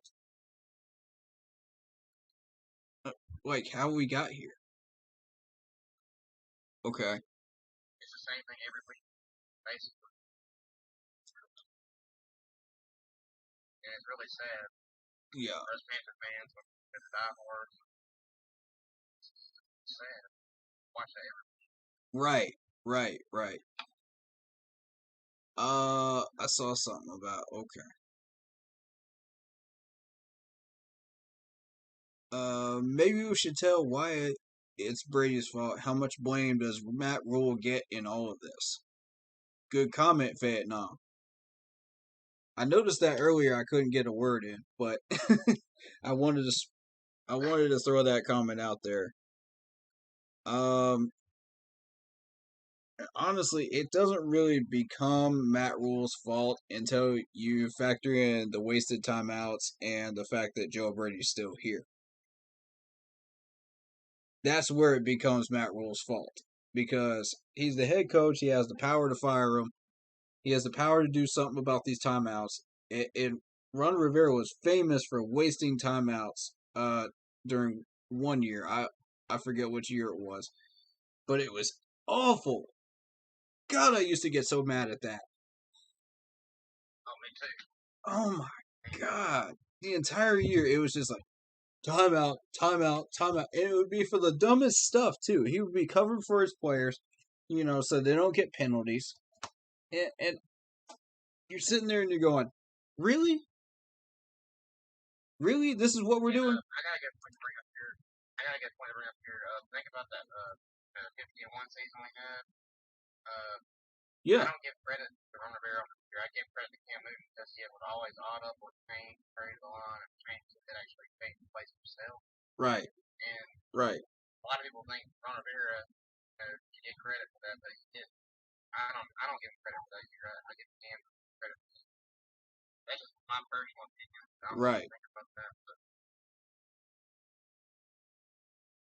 Because Ron Rivera, I never really did care for him too much. I don't know how you feel about him. I thought he was a great coach with Norv Turner, and back in the day with the Chargers, and then we all thought, okay, well, if he did so well with Norv Turner, let's try him out. I was all for it when we hired him. I thought, this might turn this team back around, but it ended up being more of the same. And I was like, okay. After 2015, it ended up being more of the same. And I will say this about Ron Rivera, real with you, because I had a family member that got totally changed by cancer, personality wise, and how he did things. I'm not saying that's a thing, but I think it's a thing now because this is now the second person I've seen that's reacted to cancer in that way. So I'd like to see a study done on that to see if that's a real thing, but it would explain a lot of things that he was doing during those couple of years, right before he got fired from Carolina. I hope that's not a thing, but if it is, that's really sad, And the thing I didn't like about Ron Rivera, he was more of a defensive minded coach. Well, we've been hiring defensive minded coaches because John Fox was a defensive minded coach. And again, I'm starting to think Matt Rule is that way too, but he's leaning that direction. he doesn't really have a full identity yet. But He was like a more of a ball control kind of guy, like run the ball and try to use the ball. I mean, I don't want to coach like that. Yeah. He's still establishing his identity as far as I'm concerned. I'm hoping Matt Rule will turn out like that, but it is looking that way. Right.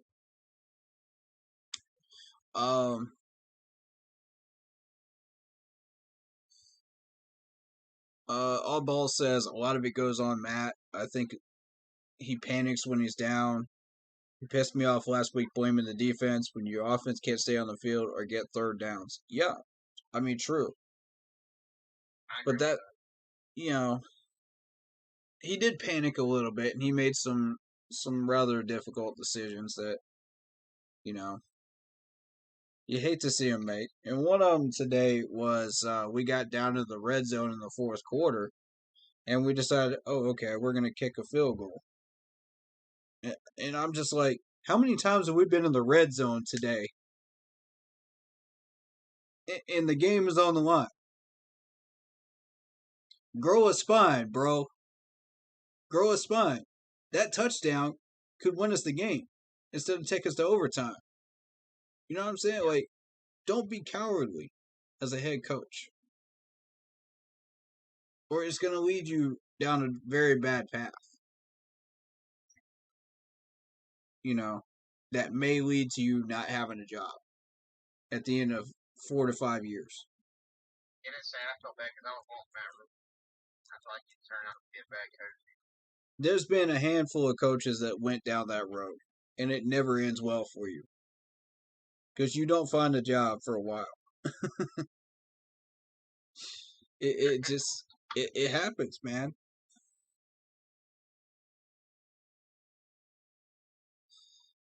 But hey, let's see.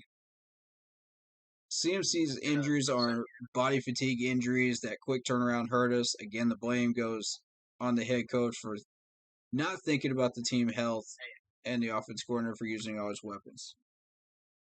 Hey, she's making the stream. Let her come on in. I'll come back in. All right, man. All right. I didn't come back in.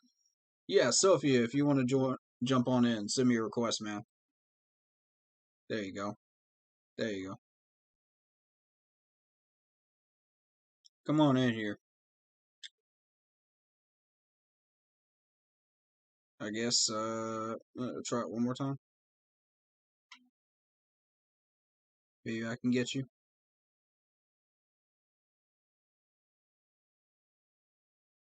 I guess you got to send a request to me, right?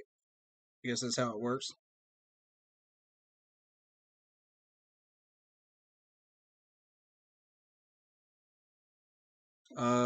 Try that request one more time. Let me see if I can get you.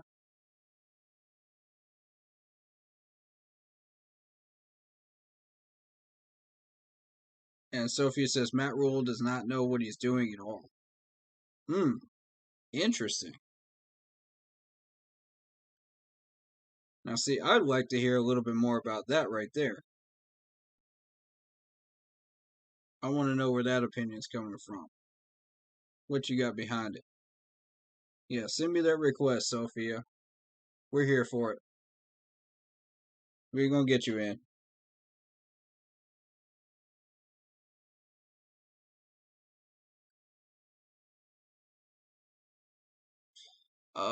In the meantime, we got the oddballs saying 52% of the offense is based around CMC. What kind of playbook is that? Every DC is looking like, I can't wait to play the Panthers. Man, facts. Facts. When we got DC saying that, man.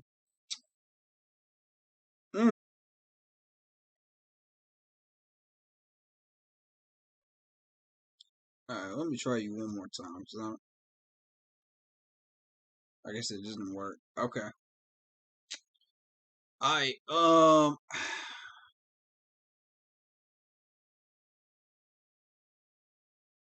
so I guess we get into a little bit of these stats, huh? Because we haven't gotten into them. The YouTube people can see it, the Facebook people can't. So I'll just read them off to you guys, so you can so you all know what these stats are. So we got Chuba Hubbard going 16 attempts for 61 yards and a touchdown. You know, Sam Darnold with 4 rushes, 48 yards. We already read off Sam Darnold's stats: 17 for 41, 207 yards, 1 touchdown, 1 pick. 55.6% rating. Ouch. That's not what you want. It's not what you want, folks. I already read off DJ's numbers. I already read off Robbie's numbers. We already know what those are. We got Zelstra, 3 for 3, 32 yards. Why is this man not being used more? Shi Smith finally gets back in and goes 2 for 2 for 20. Ian Thomas, 1 for 2, and he gets 41 yards. We got Erickson, who got flagged for that dumb penalty of not knowing where he was supposed to be. I'm just sitting there like, where is this dude supposed to be? He's just shifting around. He's just moving around. And he's just like, flag. It's like, come on, man. Oh, but wait, let's waste the timeout on that instead. Because we got to protect our players, right? We got to protect our players. It's all about protecting our players. These guys will not learn until you let them get flagged. It's that simple. If we got to have 15 to 20 flags out there, I don't care. These guys need to learn that they cannot keep doing this stupid garbage and get away with it. If it kills drives, it kills drives. But these guys have got to learn. We need it to show up on the stats so people will see it. We need it to show up on film so people will see it. When it comes down to film study, people need to see this stuff.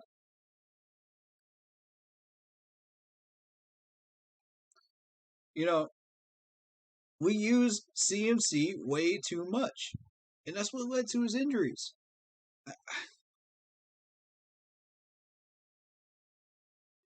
But Chuba says, hold up. We're going to come back in here and we're going to get some stuff done, man.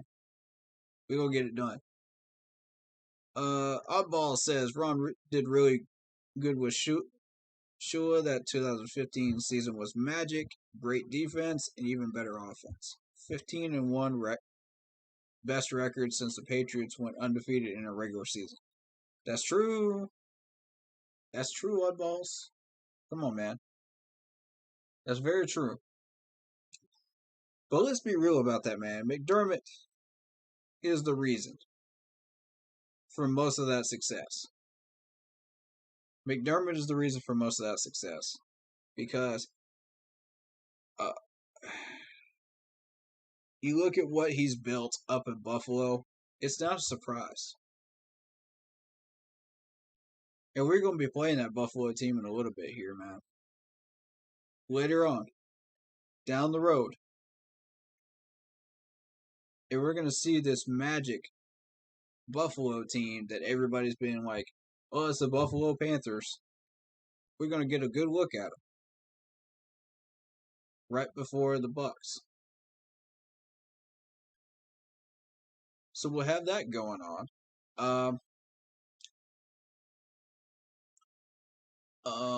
Let's see. We got Terrace Marshall with 1 catch for 9. I mean, that's not spreading the ball out.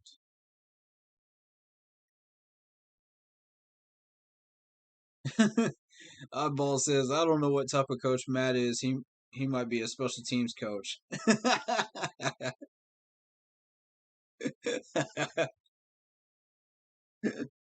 At this point, you might not be wrong.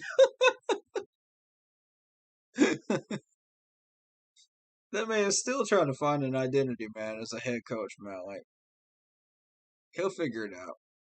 But here's a number that we're all familiar with right here. Third down efficiency, 2 for 12, 16.7%. Ladies and gentlemen, that's not good enough. Joe Brady, I hope you're paying attention to the stats, buddy. Are you seeing the same things we are right now?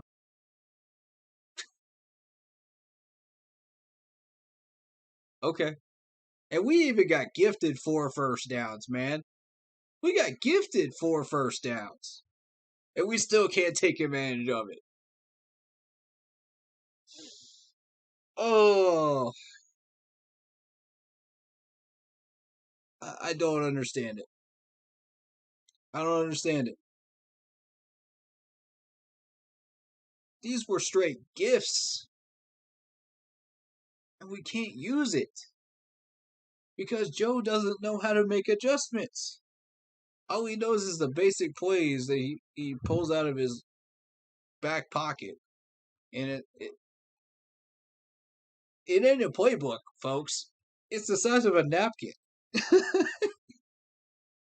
He's got like half a dozen plays on it that are the size of a napkin. And we're supposed to beat the Vikings with that? Come on. We're supposed to get more than 2 for 12 on third down conversions. With that? Please fire this man. Please, just do us all a favor and fire him.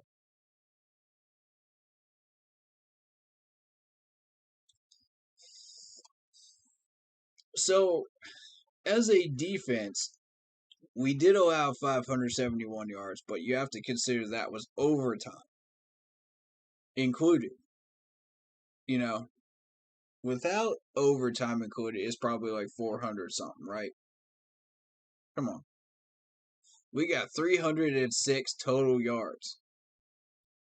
That's with overtime included.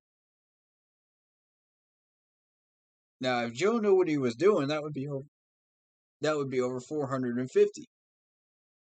Would it not? With overtime included. Come on. So we got 118 yards rushing. Not bad. Not bad. You know, these numbers don't look too shabby in the running department. That's what I'm trying to tell you. I think Chuba's a good man. He's improving every week. This man hit the weight room.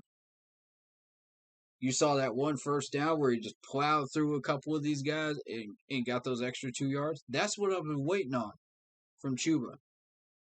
That's what I wanted. You know, when I said power back, you got to have the power behind him to drive forward and get those extra 2.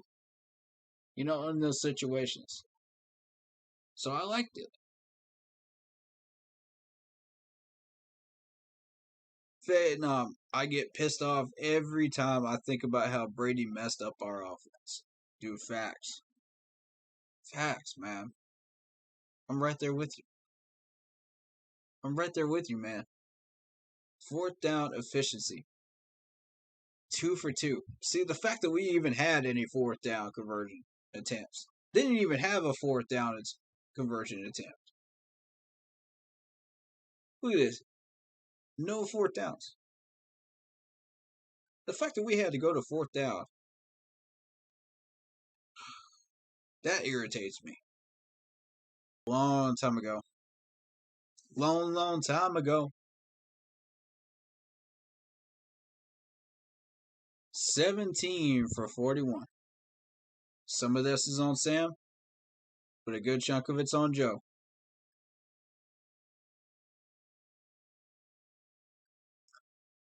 And average game per play, 4.2 versus their 7.8. Now, if that doesn't bother you, I don't know what to say. At this point, I don't know what to say.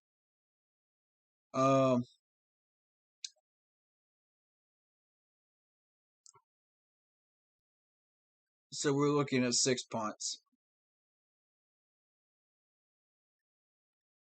You know, we had one lucky special teams touchdown. Excuse me. Been a long day. I'm trying to hold it together. But you know, red zone efficiency 2 for 3. Okay. So we fixed the red zone efficiency. Now what? How are we getting the ball down the field? How are we moving the chains? Joe Brady ain't figured that one out.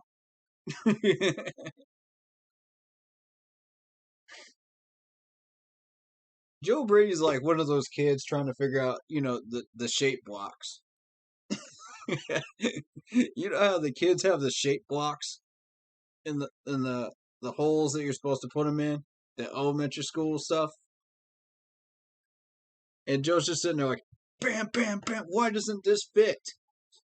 I can just picture him as a baby, just like without the glasses, just going, wah!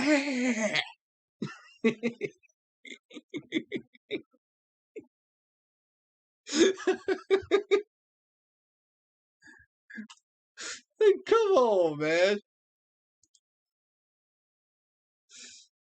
Ugh. That's exactly how I picture him, man. We ain't even got into the good stats yet. We haven't even touched the defense yet.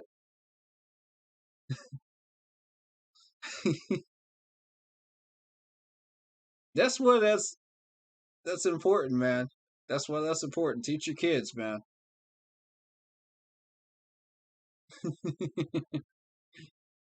Hey, there's the summary though. Um, so we allowed Dalvin Cook to have 13 catches of 53 yards on rushing. Okay, so that's 13 attempts, 53 yards rushing. My bad, I read that wrong. This is what the number we need to look at right here. All right, so so we shut down Jefferson. He only gets 4 catches out of 7, right? Now what? Obviously, you can tell which corner was on Jefferson. And it wasn't AJ Boye. You know, it wasn't Keith Taylor. You could tell which corner was on this man. You could always see it in the numbers. Zylan, which I didn't even think this man was going to even play because of the injury report. But yeah, he played 6 for 6, 69 yards. He was in. And then they started dropping a couple of dimes to these guys. Oh. Let me.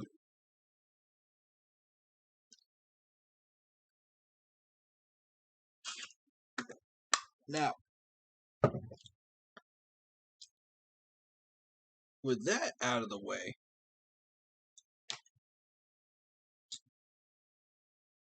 that's kind of what we were looking at on their side. Now, what we're looking at on this side, okay, 1 for 4, DJ Moore. And this is just the first half, folks. This is just the first half. Erickson 1 for 1. Shy Smith 1 for 1. So we did a good job of spreading the ball around. Oh, wait. Do y'all recognize a number that should not be here? 1 for 7. Oh, God. One of these things is not like the others. One of these things doesn't belong. I'm going to keep saying it every week until Joe Brady figures it out. Stop forcing the ball to Robbie Anderson. And when the man is open, Robbie, please catch the ball. That's all we're asking you to do. Catch the ball. Do you have bricks for hands today?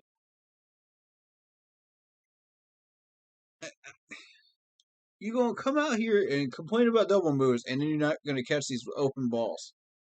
I don't understand it. Bills might put 50 plus on our high school team, man. Yeah, exactly. Hey, show some respect to the defense now. Show some respect to the defense. They working hard. They putting in that work, man. They getting that bread. They're earning their paycheck right now. Show some love to that defense, though.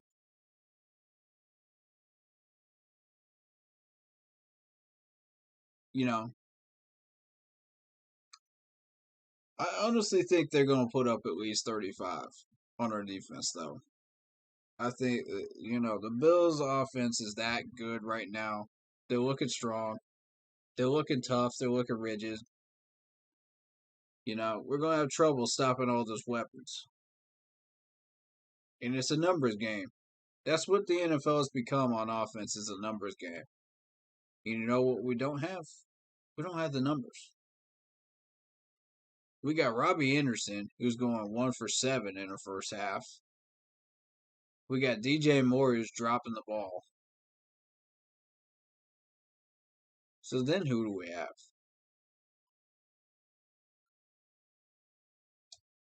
Just whoever we decide to throw in for a random route that just happens to be open? That's not going to get us first downs. That's not going to get us touchdowns. I don't.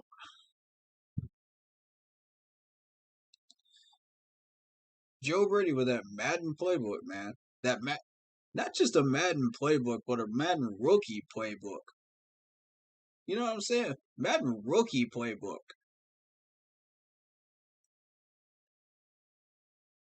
The defense is okay versus the pass, but they got to get their lunches took in that run game. And that used to be our strength in the first 3 weeks. That's the odd thing. And then because we focused on everybody but Ezekiel Elliott, that became the problem for us. Is we thought we overhyped that run defense, thinking, okay, well, we got this handled,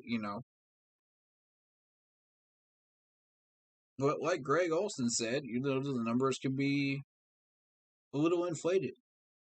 So, let's see how many yards they got today.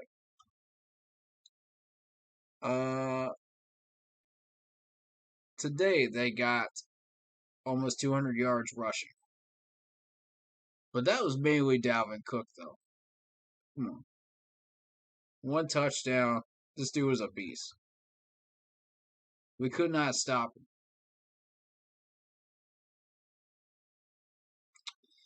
him. And, we give 1 big run to Ham for 30. We give up 2 rushes to Kirk Cousins because we didn't seal off the edge. And one of those was Brian Burns' fault because he missed the sack and he let him out. Madison comes in 3 for 10. No big whoop there. But overall, it's 36 carries as a whole for 198 yards, 5.5 average, and a touchdown. Derrick Brown's one job was to stop the run, and he's been bullied for weeks now. I would say he's been bullied ever since the Dallas game. I'm cutting him a break during the Dallas game because we had so much to focus on in that Dallas game. But after that, he's got no excuse. Because it's Ezekiel Elliott, and Elliott's a monster, it does take some pressure and some help from the secondary to bring him down.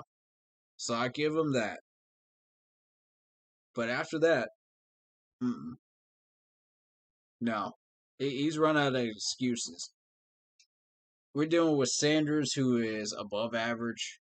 We're dealing with Dalvin Cook, who can be good and pop off if you let him. But we could stop him. Yeah, it's not spectacular. This Vikings offense is nothing spectacular. It's run of the mill average. But these numbers make them look good that we let them get today. So I think we could do a little bit better job of coverage.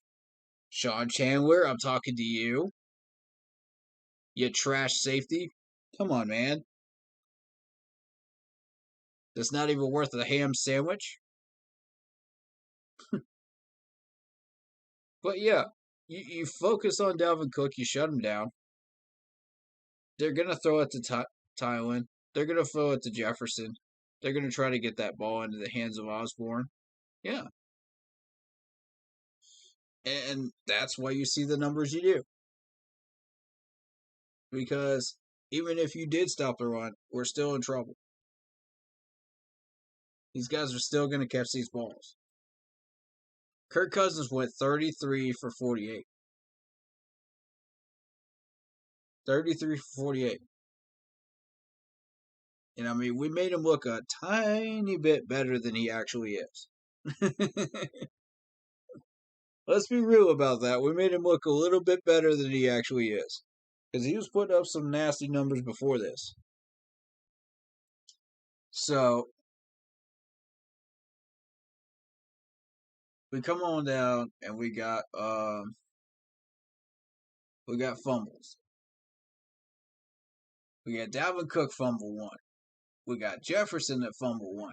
We got Westbrook that fumble one. We got Kirk Cousins that fumble one. And we can't take advantage of any of them because Joe Brady is trash. We can't take advantage of any of them. And we made them look good today. Way better than they actually are. I agree. I thought Chandler was good. Nope. No. Nope. Wrong. Wrong, and I can prove it in every way. This man is probably good at stopping the run. That's probably his strength, if I had to give him one. Quarterback spy? No. Can't do it. Not if he's past 5 yards to the line of scrimmage. If he's past that point, he ain't gonna help you at quarterback spy. You might as well put him at nickelback. You might as well put him in the nickel formation if you want him to do that. Just put somebody else out there at that point. He's going to let these quarterbacks run all over us. If you do that. He's not your guy. So,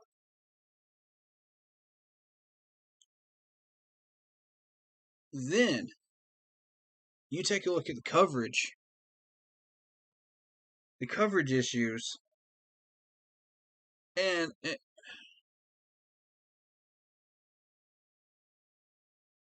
don't even get me started on the coverage issues with Chandler because the guy's just awful in coverage.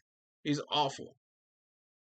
He'll make the tackle to stop the yards after the catch, but that's after giving up a bunch of yards. That's after allowing a big catch and being 10 miles behind the wide receiver. Did y'all see that one play, man? Where he just roasted Chandler? He just absolutely roasted him. Oven roasted, baked him. I mean, it was ugly. He was a clear 10 miles behind him. Really? We putting this man back there and expecting not to get scored on? What happened to Sam Franklin Jr., by the way? That's what I want to know. What happened to him? When he was playing in the first half, we were looking good. I didn't see many problems. I saw some catches allowed. Yeah. But, I mean, he didn't allow the barnyard to escape. You know what I'm saying? Like our man Sean does here.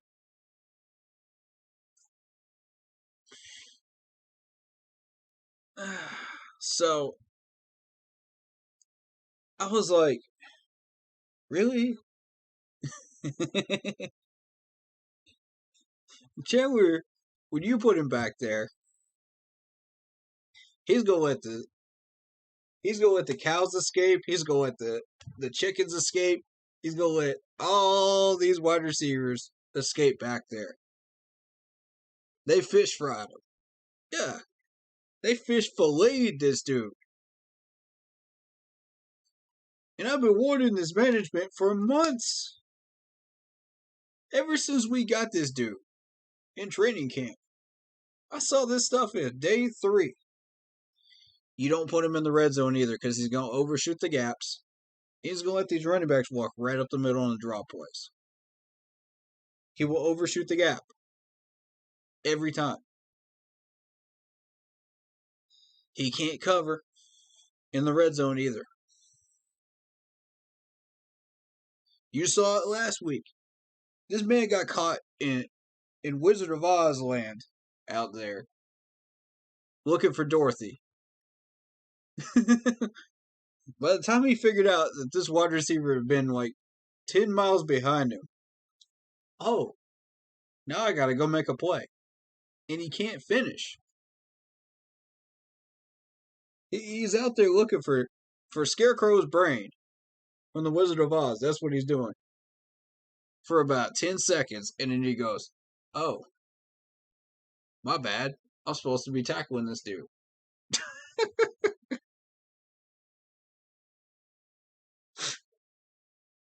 $920K. That's what that's paying for right there. That's what that's paying for. You gotta be kidding me. And y'all wonder why we lost this game in overtime.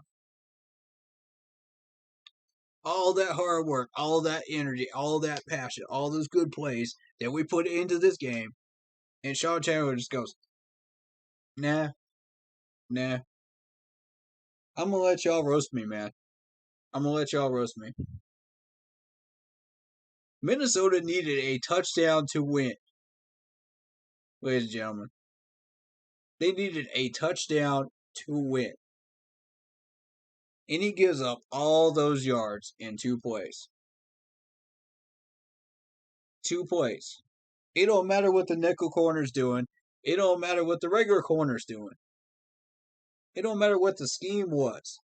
It doesn't matter. Sean Chandler is the last line of defense to keep these guys out of the end zone. By that point, the corner's already burnt. The play's already dead. So Sean Chandler's has to be the last line of defense. So he sits there and he goes, well, maybe if I could find Dorothy's shoes, maybe I could return back to Kansas. And then maybe once I return back to Kansas, maybe I can come back to Carolina and make a play. Maybe. Just maybe. If we believe enough. Click, click, click. Oh, this man's already in the end zone.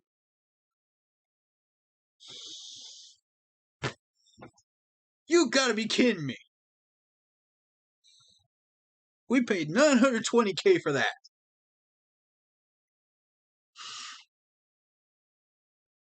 Please tell me you're joking, management. Please tell me you're joking. This has gone way past absurd at this point. This man needs to go. I'm done. There is only so much I could put up with, excuse-wise, with rookie mistakes. Rookie mistakes ain't even a thing anymore. with this dude. Okay? At what point are you going to stop covering for this dude? At what point are you going to say, I've had enough? This 920 is not worth it for this dude. I'm okay with paying another mil. We got 13 mil in cap space right now, and we're literally paying this man 920K, and we can't spend a little bit more money. That's what you're telling me right now? To make sure these guys don't get these big yards and end up with wins? He gives up a touchdown a game. Touchdown a game. 7 points a game. Do y'all realize if he did not give up that touchdown against Dallas, it would be a 1-point game at the end of that? Dallas would have still won. Granted. And that's okay. But at least we wouldn't have given up that 7 points. We may or may not have given up that 7 if Keith Taylor was in there. And Sam Franklin Jr. was in there. Maybe, maybe not. We move on to the Eagles game. We take 7 off that board. We got a lead. We move on to today. We take 7 off that board. We don't even go to overtime. We don't give up the overtime touchdown win to the Vikings. 920K is buying us losses, ladies and gentlemen. That's what is buying us. It's the obvious kryptonite of our defense. Obvious. Dallas figured it out. Eagles figured it out. Vikings figured it out. It didn't take them long. As soon as they saw him in, they went, ooh. Let's match him up with him up with him. Let's take Keith Taylor out of the play. Then all we got to do is Sean Chandler. Touchdown. This is what the offensive coordinator is thinking in that second half. In that fourth quarter, we didn't even get to overtime yet, and the offensive coordinator is already thinking that. Once he figured out that weakness, it's just like, oh, wow.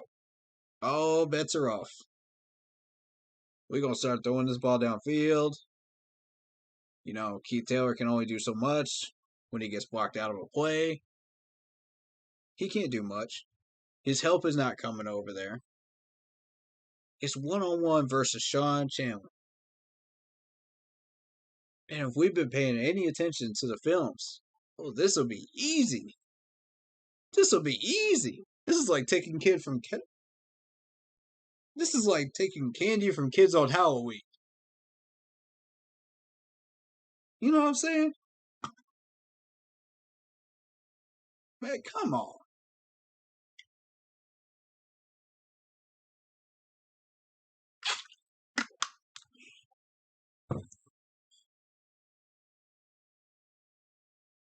I'll tell you what's really scary. Halloween ain't scary. All the monsters ain't scary. If we was the Giants, that's scary. That's terrifying.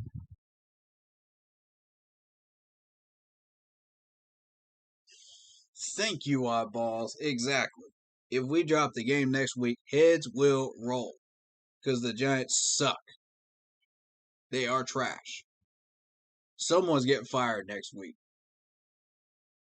Ooh-wee! Somebody's getting fired next week. Oh, ho, ho. Our former GM versus our current GM. You know? Our former kicker versus our kicker now. If we can't win those battles, man, come on. There's something seriously wrong with this team.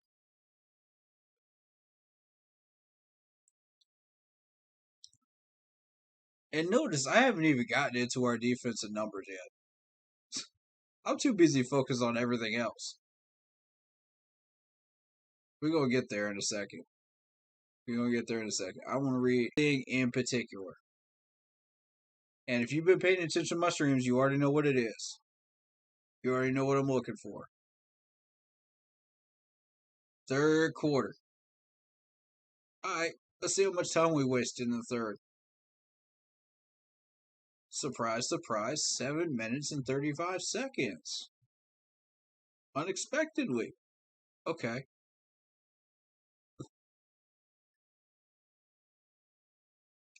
But we still put up a goose egg. We still put up that goose egg.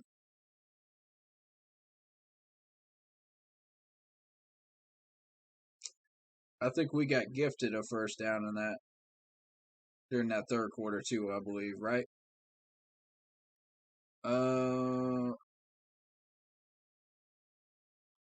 Yeah, we got gifted a couple of Vikings penalties.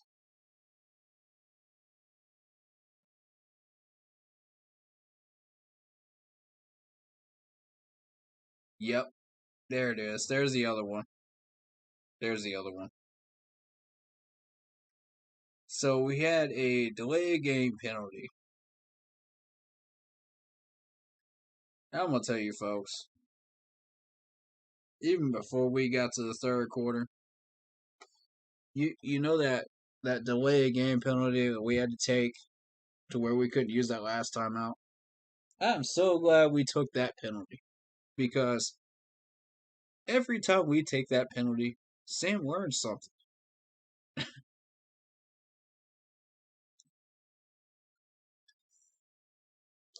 You know, it's like that old saying, man. Redheads, every time they get together with somebody, they get a little freckle, right? They learn something. That's Sam Darnold right there. Every time he battles somebody like that and learns something like that, he gains a little freckle. He learns something. Whoop-de-doo. Nobody cares. Except he didn't. That's the thing. He didn't. He didn't learn nothing. Because he's had a delay of game penalty once a game. Once a game. This man ain't learned nothing.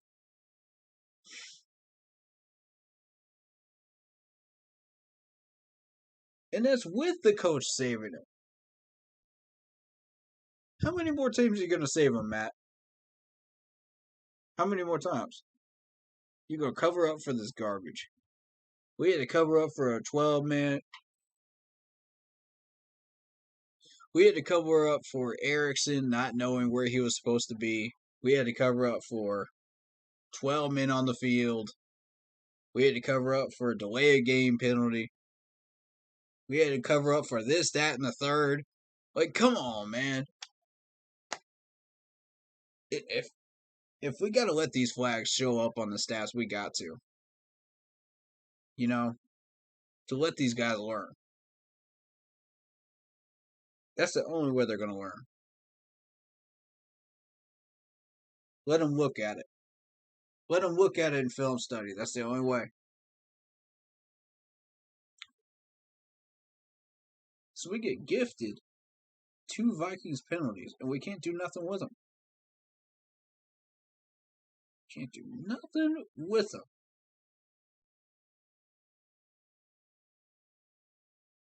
So we wait until the fourth quarter. We always wait until the fourth, for some weird reason, before we start rallying.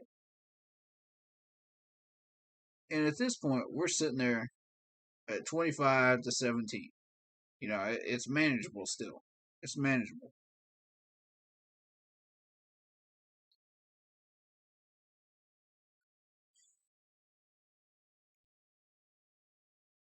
And I gotta say, man, I don't like Matt Rule taking that field goal in the fourth quarter when we had the game on the line. I'm gonna show you which play it is. Hold up, because it's in here. Third quarter. What up? Fourth.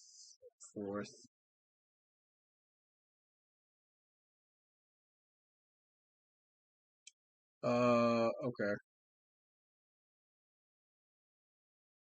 It ain't that one.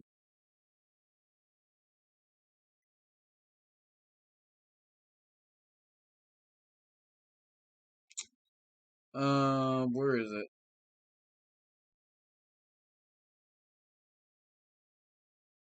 Here it is. We take that field goal. Right there. We are on the Minnesota 5-yard line. Minnesota 5-yard line. You gonna tell me in 4 downs on the 5-yard line in Minnesota territory in the red zone, we cannot score with the weapons that we have? Excuse me, Joe Brady. Can we get an explanation here? No huddle shotgun. We got Sam Darnold incomplete pass to DJ. Drop. Tommy Trimble. Drop. Sam Darnold incomplete pass to the right to Robbie. Forced. Incomplete. 4th down. What are we doing? I'm thinking Joe Brady trying to get fired. If we lose next week and you play call like he did today, we definitely trying to lose his job. So he can go back to LSU. LSU could take him, man. I'm done with this. I'm done with this trash. I'm done with this. If this is what he considers play calling in the NFL, go back to LSU.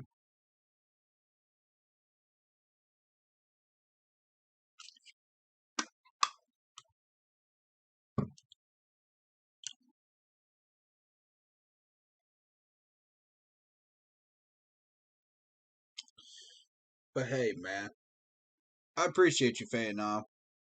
Go make that bread, dude. Let me tell you something. Sean Chandler, Joe Brady, this is what y'all make me do.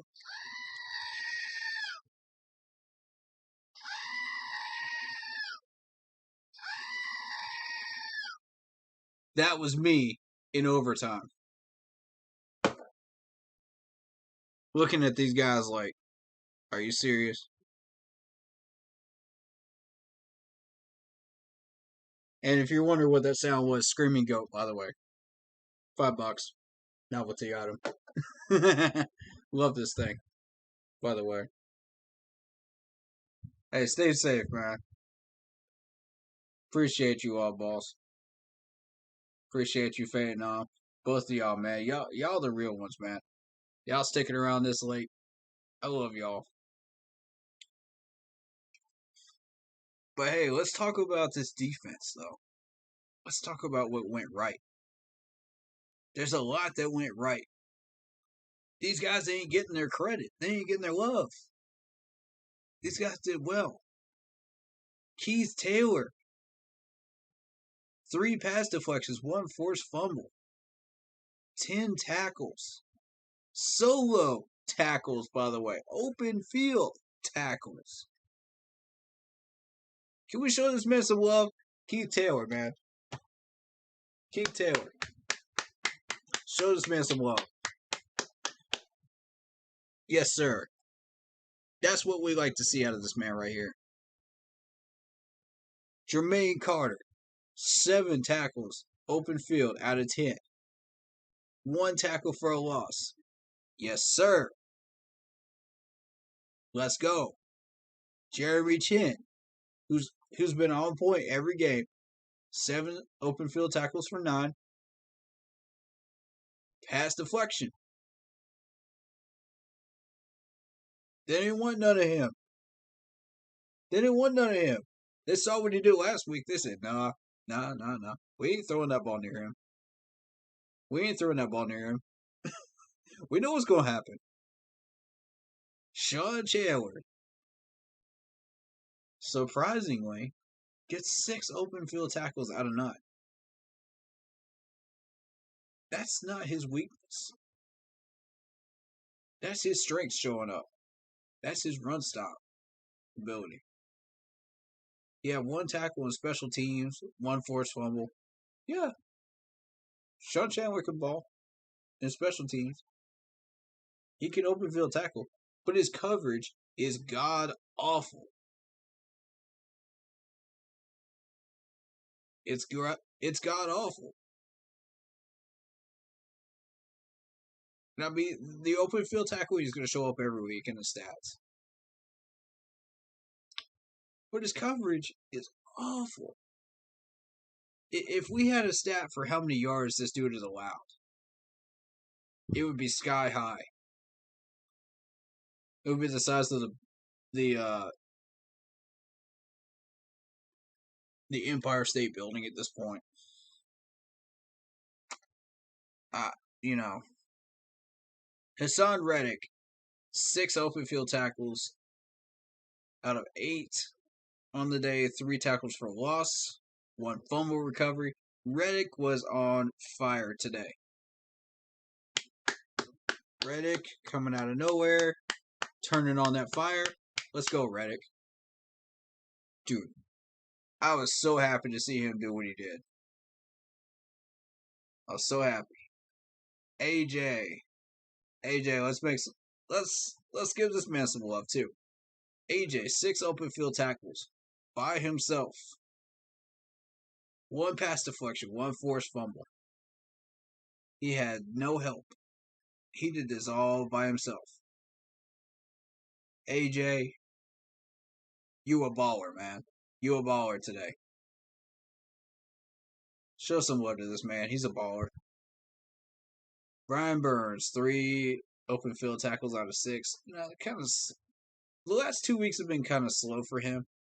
He still got a tackle for a loss. He got a quarterback hit. Got a pass deflection.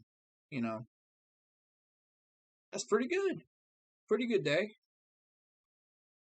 Expect a few more tackles, but, I ain't greedy. Dante Jackson. This man has been absolutely slaying it all year. 5 open field tackles, 1 tackle for a loss, 1 pass deflection. Didn't want none of Dante today. Didn't want none of them. He only got burned twice that I saw. He only got burnt twice, legitimately. The rest of that game, man, get that ball out of here. You don't want to test me, son. Give him the wink. Give him just a big finger wag, man. Give him the finger. Give him that finger wag. You don't want none of this. Luvu, 3 for 5, man. 1 tackle for a loss. 2 tackles on special teams. And a block. Okay, Luvu. Let's get it then. Luvu's a beast. Luvu. If y'all ain't giving Luvu enough love, come on, man. He has been the secret weapon of this defense this year. And if y'all don't believe that, you ain't been paying attention. Because this man is quietly getting his tackles. He is quietly getting his tackles for losses. He is quietly making that noise. And you'll never notice it until big clutch plays. When it comes down to the wire, here comes Luvu. And offenses are just like, man, I ain't scared of this dude. They throw the ball near him. Swat. Luvu's like, man, get that out of here. I ain't having none of this. Luvu's like, I film study too, man. I film study too. I know what y'all doing.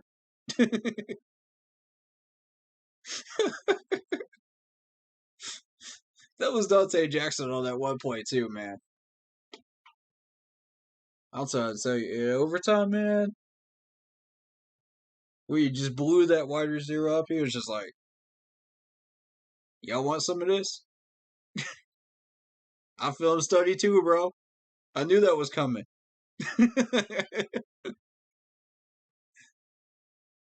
And just plows him like a truck. I'm like, Dante, my dog. Look at this man. Alright, so Deontay Brown needs to be starting on this offensive line and doing some work once he comes back off that IR. This line has been struggling. We need help. This defense is on the field too long. And this is where things start to get a little hairy with this defense because they've been on the field too long. That stamina wears down. And it starts with Mr. Derek Brown right here. 1 tackle out of 2. 1 quarterback hit. You notice this man slowing down. You notice Mr. Fox here has slowed down. 1 out of 2. Nothing doing for him. Sam Franklin, 1 tackle. And from that point on, man, it's not exciting.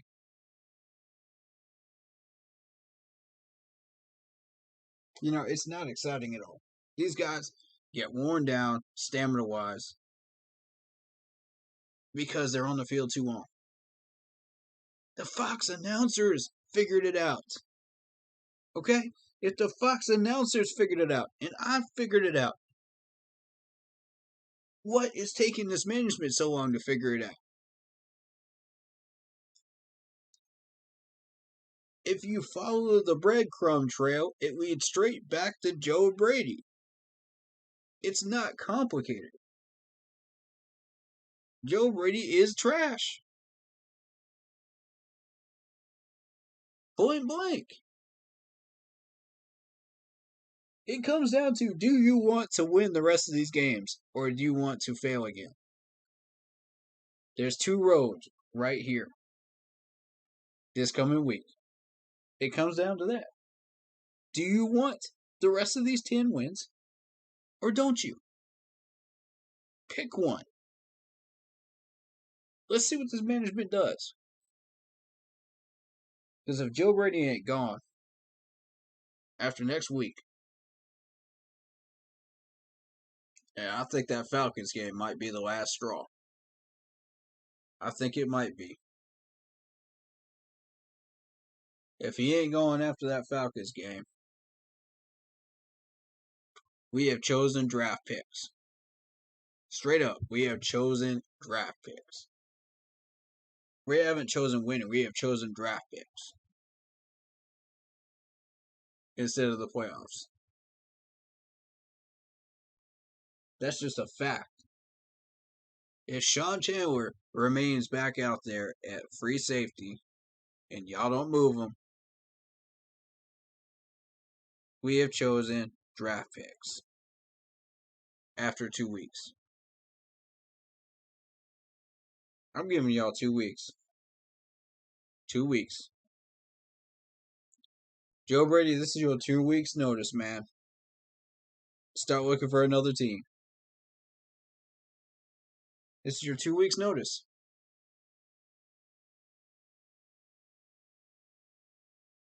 You get these next 2 to fluff up your resume, and then you get to choke with whatever team you go to. That's how I feel about that.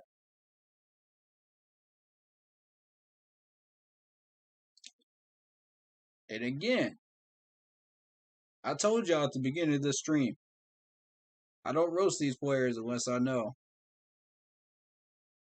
they can do better. I don't roast these coaches unless I know they can do better. I have given up on Sean Chandler. I know this man can't do better. We've already shown that. We've already seen that. He's trash. Joe Brady has proven after a season and a half, he ain't changing. He's trash. But y'all still refuse to see it in the management. Y'all still refuse to see it. And that's why we're never going to win more than 5 or 6 games.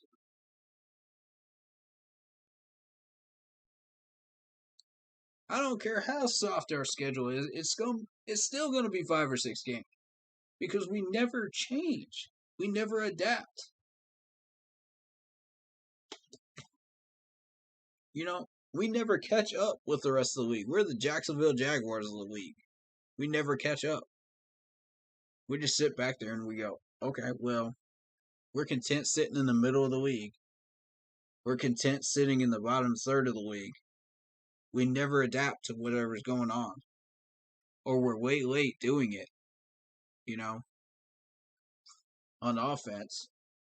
But defensively, we focus all our efforts on defense. And defense can only win you half the games. That's why we're sitting at 8-8. When you don't invest in what you need, when you do not change what is not working, you end up at 8-8. And it took us forever to invest in players. Now that we've invested, now that we've drafted Brady Christensen, we've drafted Deontay Brown. We signed a couple of offensive linemen. They're still not good enough. So we keep trying. We keep going back to the drawing board until we find what we need. It's going to be a process with that offensive line for a few years. It really is. It's going to be like finding the lucky numbers in a lottery pick. It's what it's going to be. Until we find all 5 of them. Until we find all 5 of them and we can build depth behind it. We're not going anywhere offensively. I don't care what weapons we got. CMC can only get us so far. Sam Darnold can only get us so far. And that's without Joe Brady. We'll only get so far.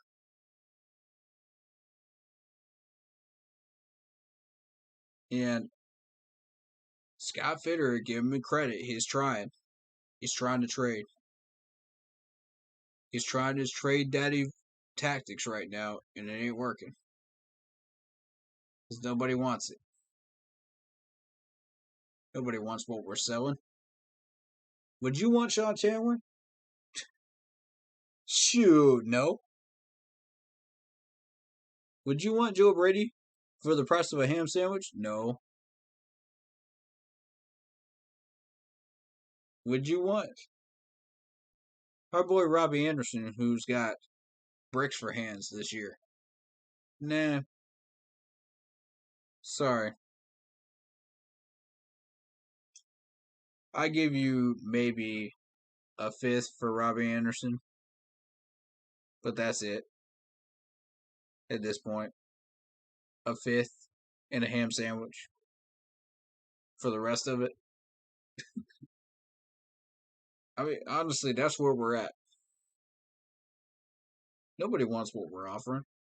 Unless we offer somebody something real, you know? We gotta offer a pick. We gotta offer some player that we know we're never gonna use again. Like Dan Arnold last time. That's the only way we're gonna get anybody from here on. And we use both of those trades on corners. Which I'm not saying that's a bad thing, but it's definitely helped us out a lot. But until we can get alignment, we're not going anywhere on offense. Sorry about the yawn. And you know it's true. Y'all know it's true.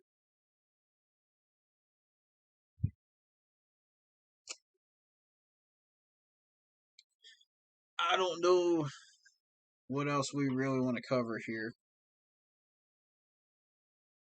Let me see. What else do we want to cover?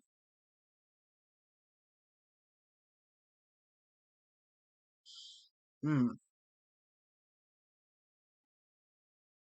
me take a quick glance. See if there's anything that pops out to me. Alright, yeah.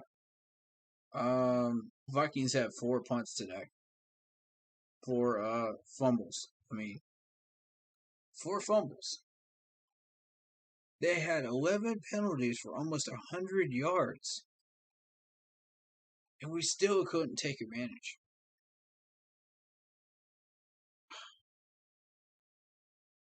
Come on, man. Red zone efficiency 3 for 5. We couldn't take advantage of that either. This is stuff that's got to be solved. Ladies and gentlemen. It's just gotta be. 5 for 18. Sam Darnold in the first half. That's the stuff that's gotta be solved. We had 4 punts in the first half. And a pick.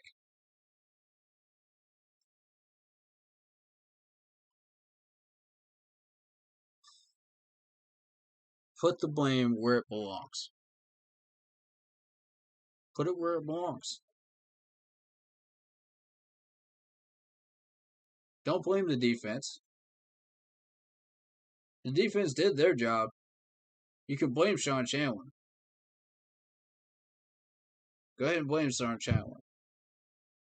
Go ahead and put all the heat on Sean Chandler. Because I warned y'all about him, man. I've been warning y'all about him. I've been saying it since day 3 of training camp. This man is trash.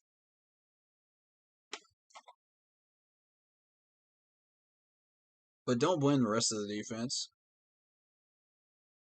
Don't bother. It ain't worth it.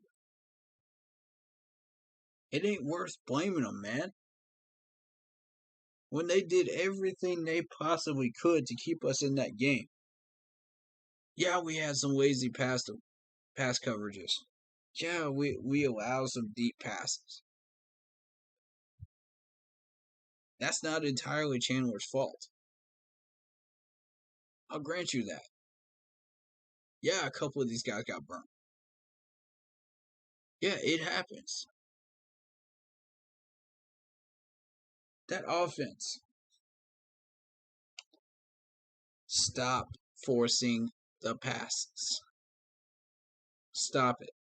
Sam, stop it. It ain't worth it.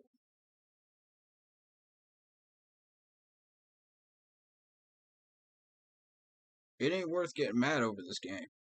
It ain't worth it.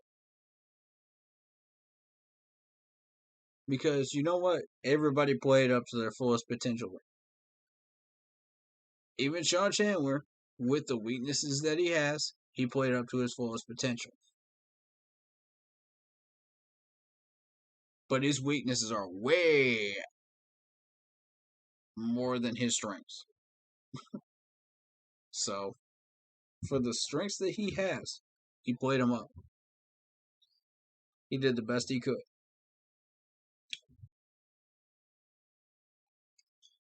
So,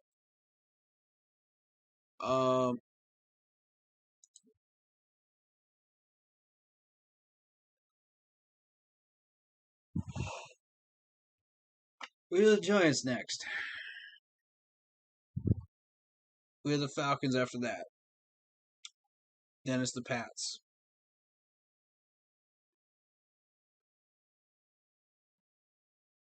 And you better hope we get all hands on deck for that Pats game.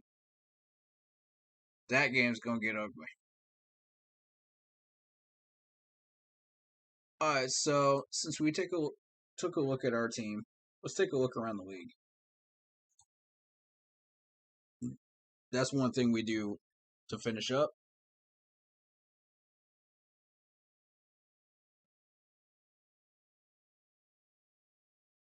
So let's see what's going on here. We got Jacksonville beating Miami. Surprise, surprise. Miami somehow managed to get 20 points there, but Jacksonville put up 23. Like I said, I thought Jacksonville's a little bit better. Just a little bit better. You know, I did call that one. Baltimore blowing out the Chargers. That's a surprise. Baltimore surprised a couple of teams this year. They surprised KC and they surprised one other team too. So, you know, I'm not gonna say I didn't see this coming, but I will say I'm a little surprised at the same time. Because the Chargers have been playing really, really well, and the fact that they only got 6 points means you should start taking the Baltimore Ravens a little more seriously. Just a little bit more seriously. So, Green Bay over Chicago. As I said, Rodgers is pissed that he's not getting the recognition he wants. He's not getting what he wants out of the season so far, even though they are now like 5-1. You know, you got it. Come on. They still got a few things to fix on that offense, though. That's why it's only 24. It should probably be like 35 or something around that range. If Rodgers was playing with a full deck of cards on offense. But unfortunately, he's not. So we move on to Cincinnati, who was pissed off that they lost last week. So they took their frustration and aggression out on Detroit, 34-11. Not a surprise. Again, Detroit's awful. What did you expect? Indianapolis playing really well against Houston, 31-3. Not a surprise there. All right, Rams, Giants, blowout, City, as I expected, 38-11.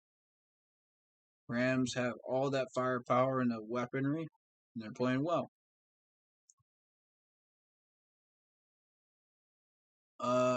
KC against Washington, another blowout, 31-13. Not a surprise. You know, this was kind of a recovery game for KC's defense. They've been trying to figure it out for a while now, secondary wise, and it appears they had a good game there. So,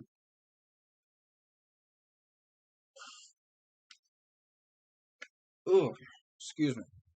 With KC having trouble figuring that out, you know, it kind of says a little bit about Washington's offense. Washington's offense isn't spectacular. They're beatable. We can beat them. Even as much as we've been struggling, we can still beat them.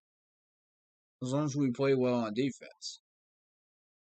We could barely beat Washington, but we can do it. Even with Joe Brady's garbage play calling. So we move on to Arizona over Cleveland. Arizona beats Cleveland. Not a surprise there.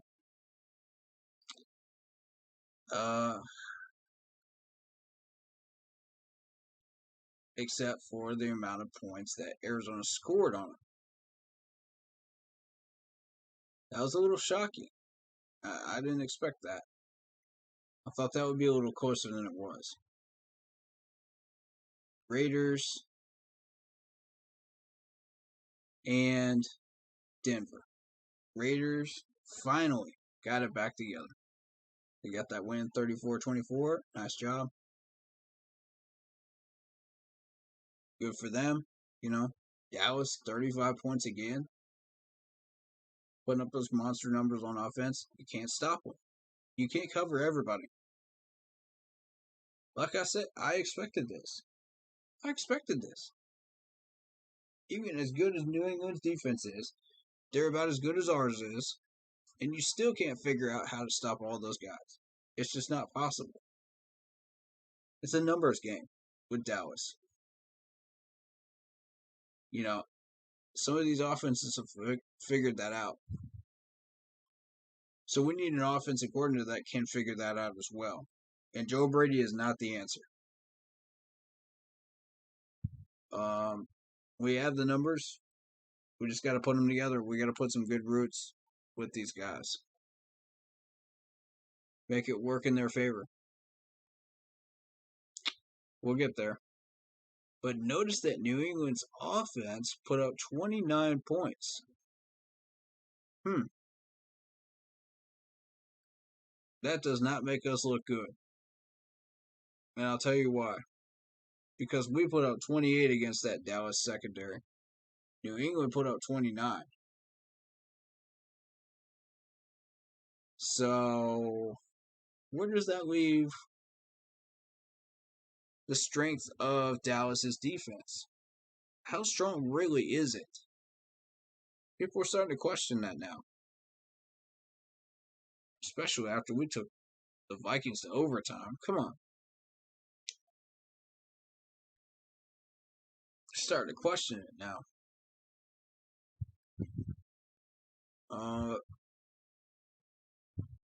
We got Buffalo and Tennessee. Buffalo's going to blow out Tennessee. Although that game will be a little closer than you think it will. And finally, we get to the primetime game, which we're at right now, which is Seattle and Pittsburgh, 17-all, with 9 minutes left in the fourth.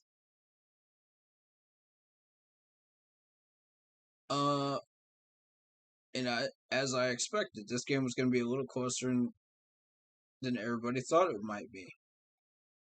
Because it's defense versus defense. So, we'll see how that one turns out.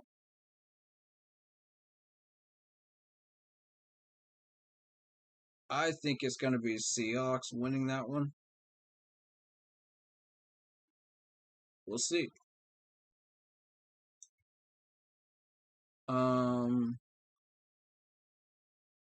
That being said, I think that covers everything, folks.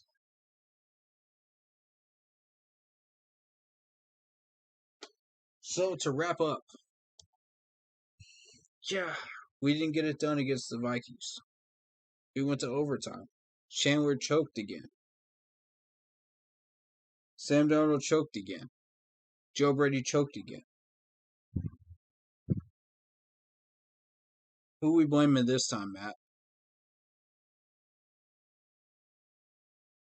Who we blaming this time? How do we turn the season back around to where we sit at 10 wins? You guys already know the answers to that. You guys already know. If you've been listening to this entire stream, you should already know the answer to that question. We got to start winning. We got to beat the Giants. We got to beat the Falcons. We got to come into that Patriots game, and we got to hit them in the mouth before they can hit us in the mouth. It's that simple. It really is that simple.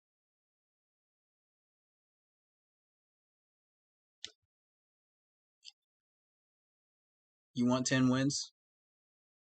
You're going to earn them.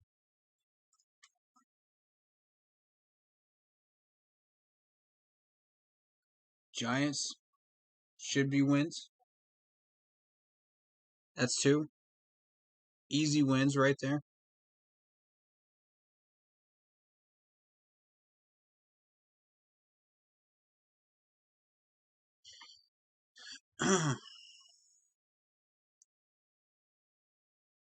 Waiting for my laptop to unfreeze here.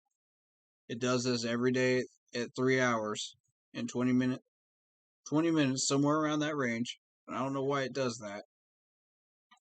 But it freezes up.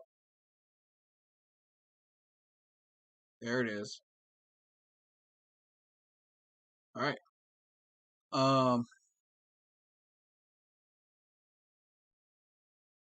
Okay, so we've got the Giants and the Falcons. If we can't beat both of them,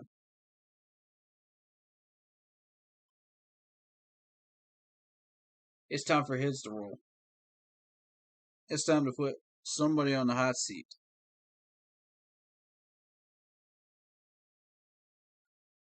According to this fan base. Don't put the wrong guy on the hot seat.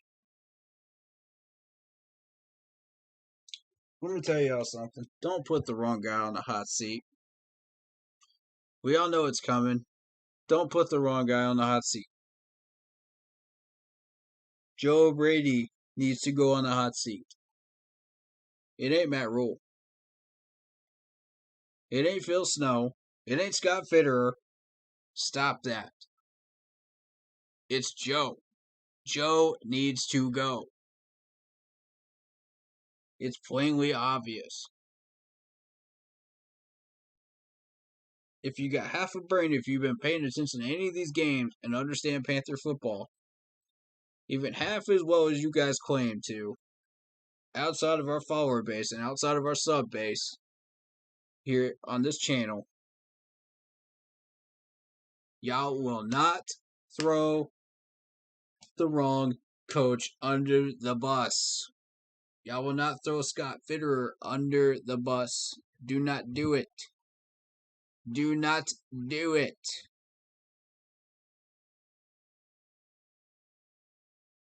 Go after the right guy. I can't stress that enough. And if my subs and followers are saying this, man, spread the word, man. Spread the word before this ever happens. Spread the word. Wherever you see a comment like that Scott Fitterer needs to go, or Matt Rule needs to go, or Phil Snow needs to go, no. You reply to that, you say, no, Joe needs to go.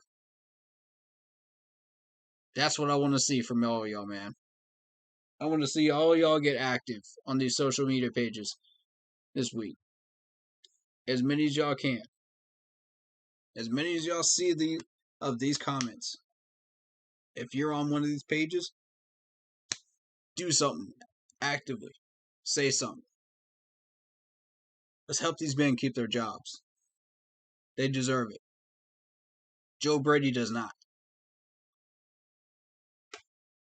That being said, I want Sean Chandler gone. I want him traded. I want him cut. Whatever it takes. I want him out. I want him out of Carolina. He needs to go. That is how you resurrect this season.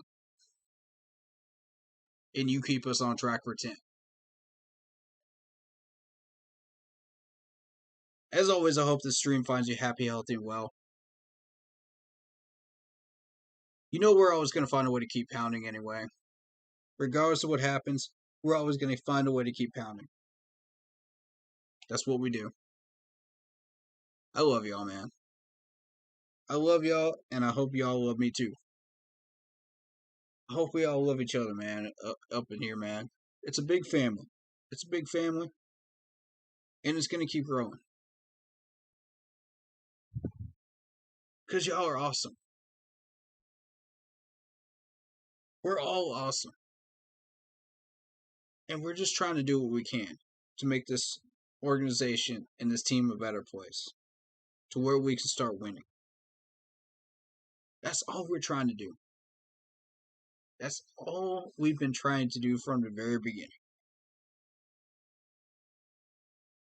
Alright, so I hope y'all have a great rest of your week. And we may be announcing some changes here soon. We'll see. On this channel and on this page, I'll let you know.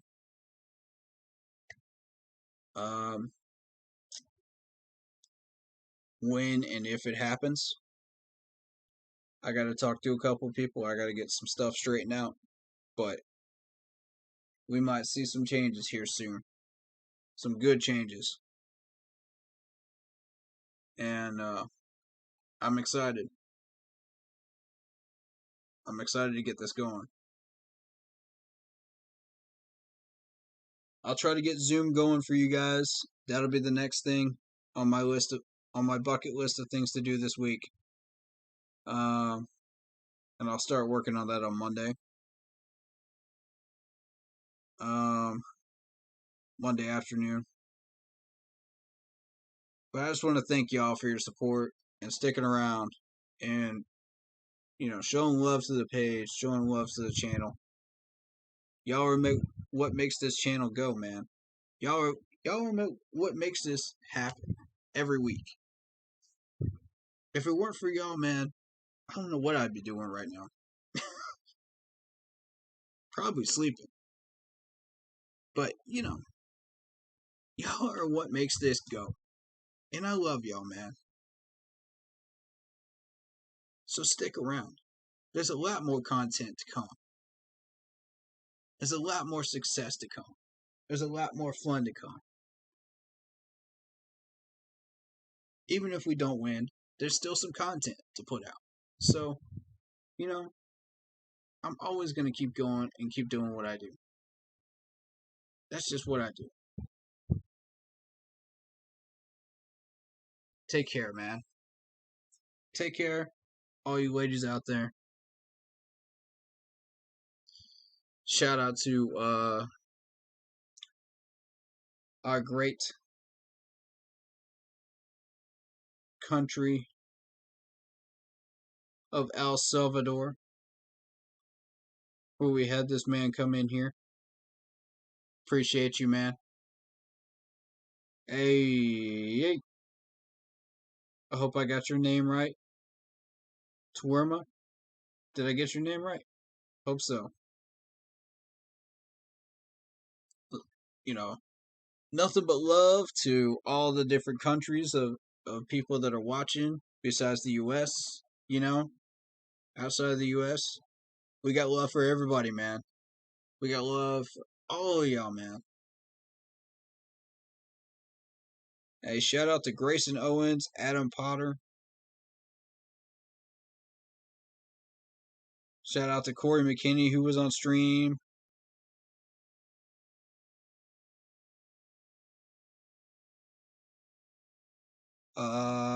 Shout out to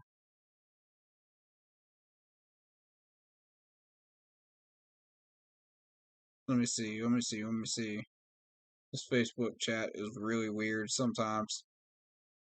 It scrolls up when you're trying to scroll down. And I don't know why it does that.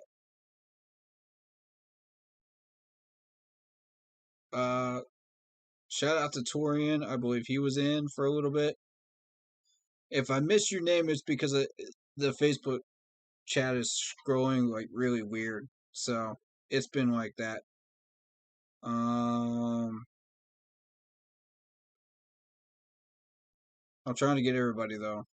I'm attempting.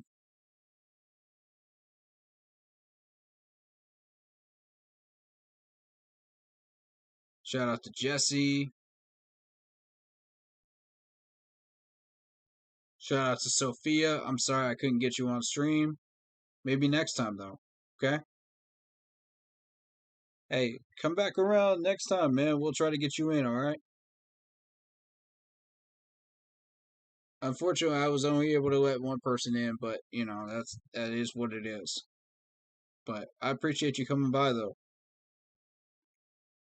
Thanks for the love, man.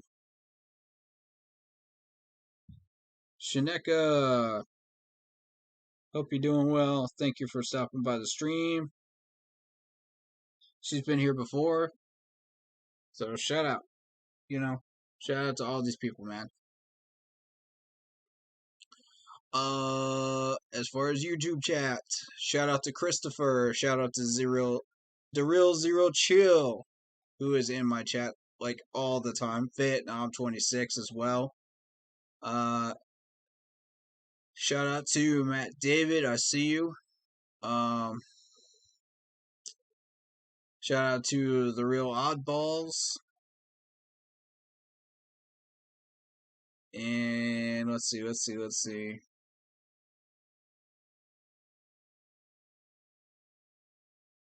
Shout out to, is there anybody else that I need to throw out here, man?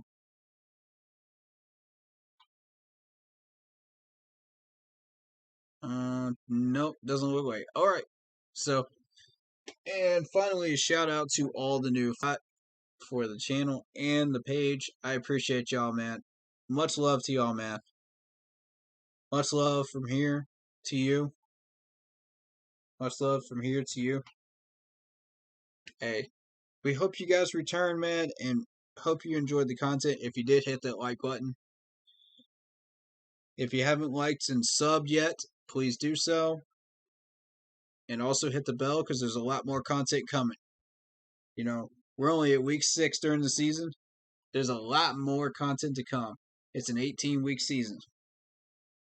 And we also do a lot of stuff off season as well. So stick around for more content. And our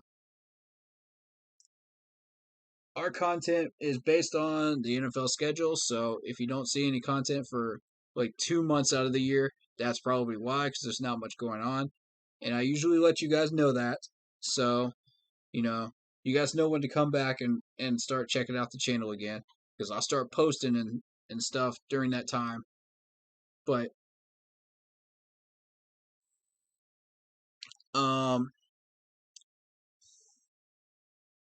you know, we'll try to fill that time with draft study.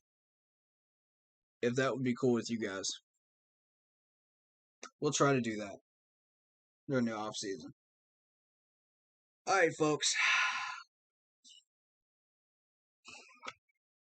I usually try to use that time to fill in and get stuff done, you know, around the house, around the family, you know, and stuff like that. Just take some time off and do some stuff. But, you know, we might try to fit a stream or two in there. We'll see. But hey, big news potentially coming for the channel and for the page soon. We'll see. I'll let you know. Stay tuned on Facebook. You'll see the info first. It'll come through there. And once we are ready to announce it, it'll go on YouTube. So, appreciate y'all, man. Stay safe. Stay happy. Stay healthy. We'll see you guys soon. Alright? Love y'all, man.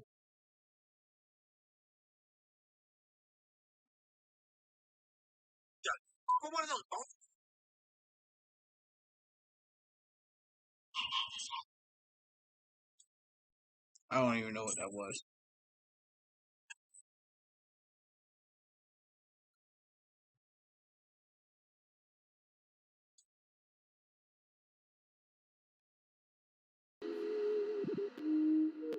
I'll see you guys next time. Keep pounding.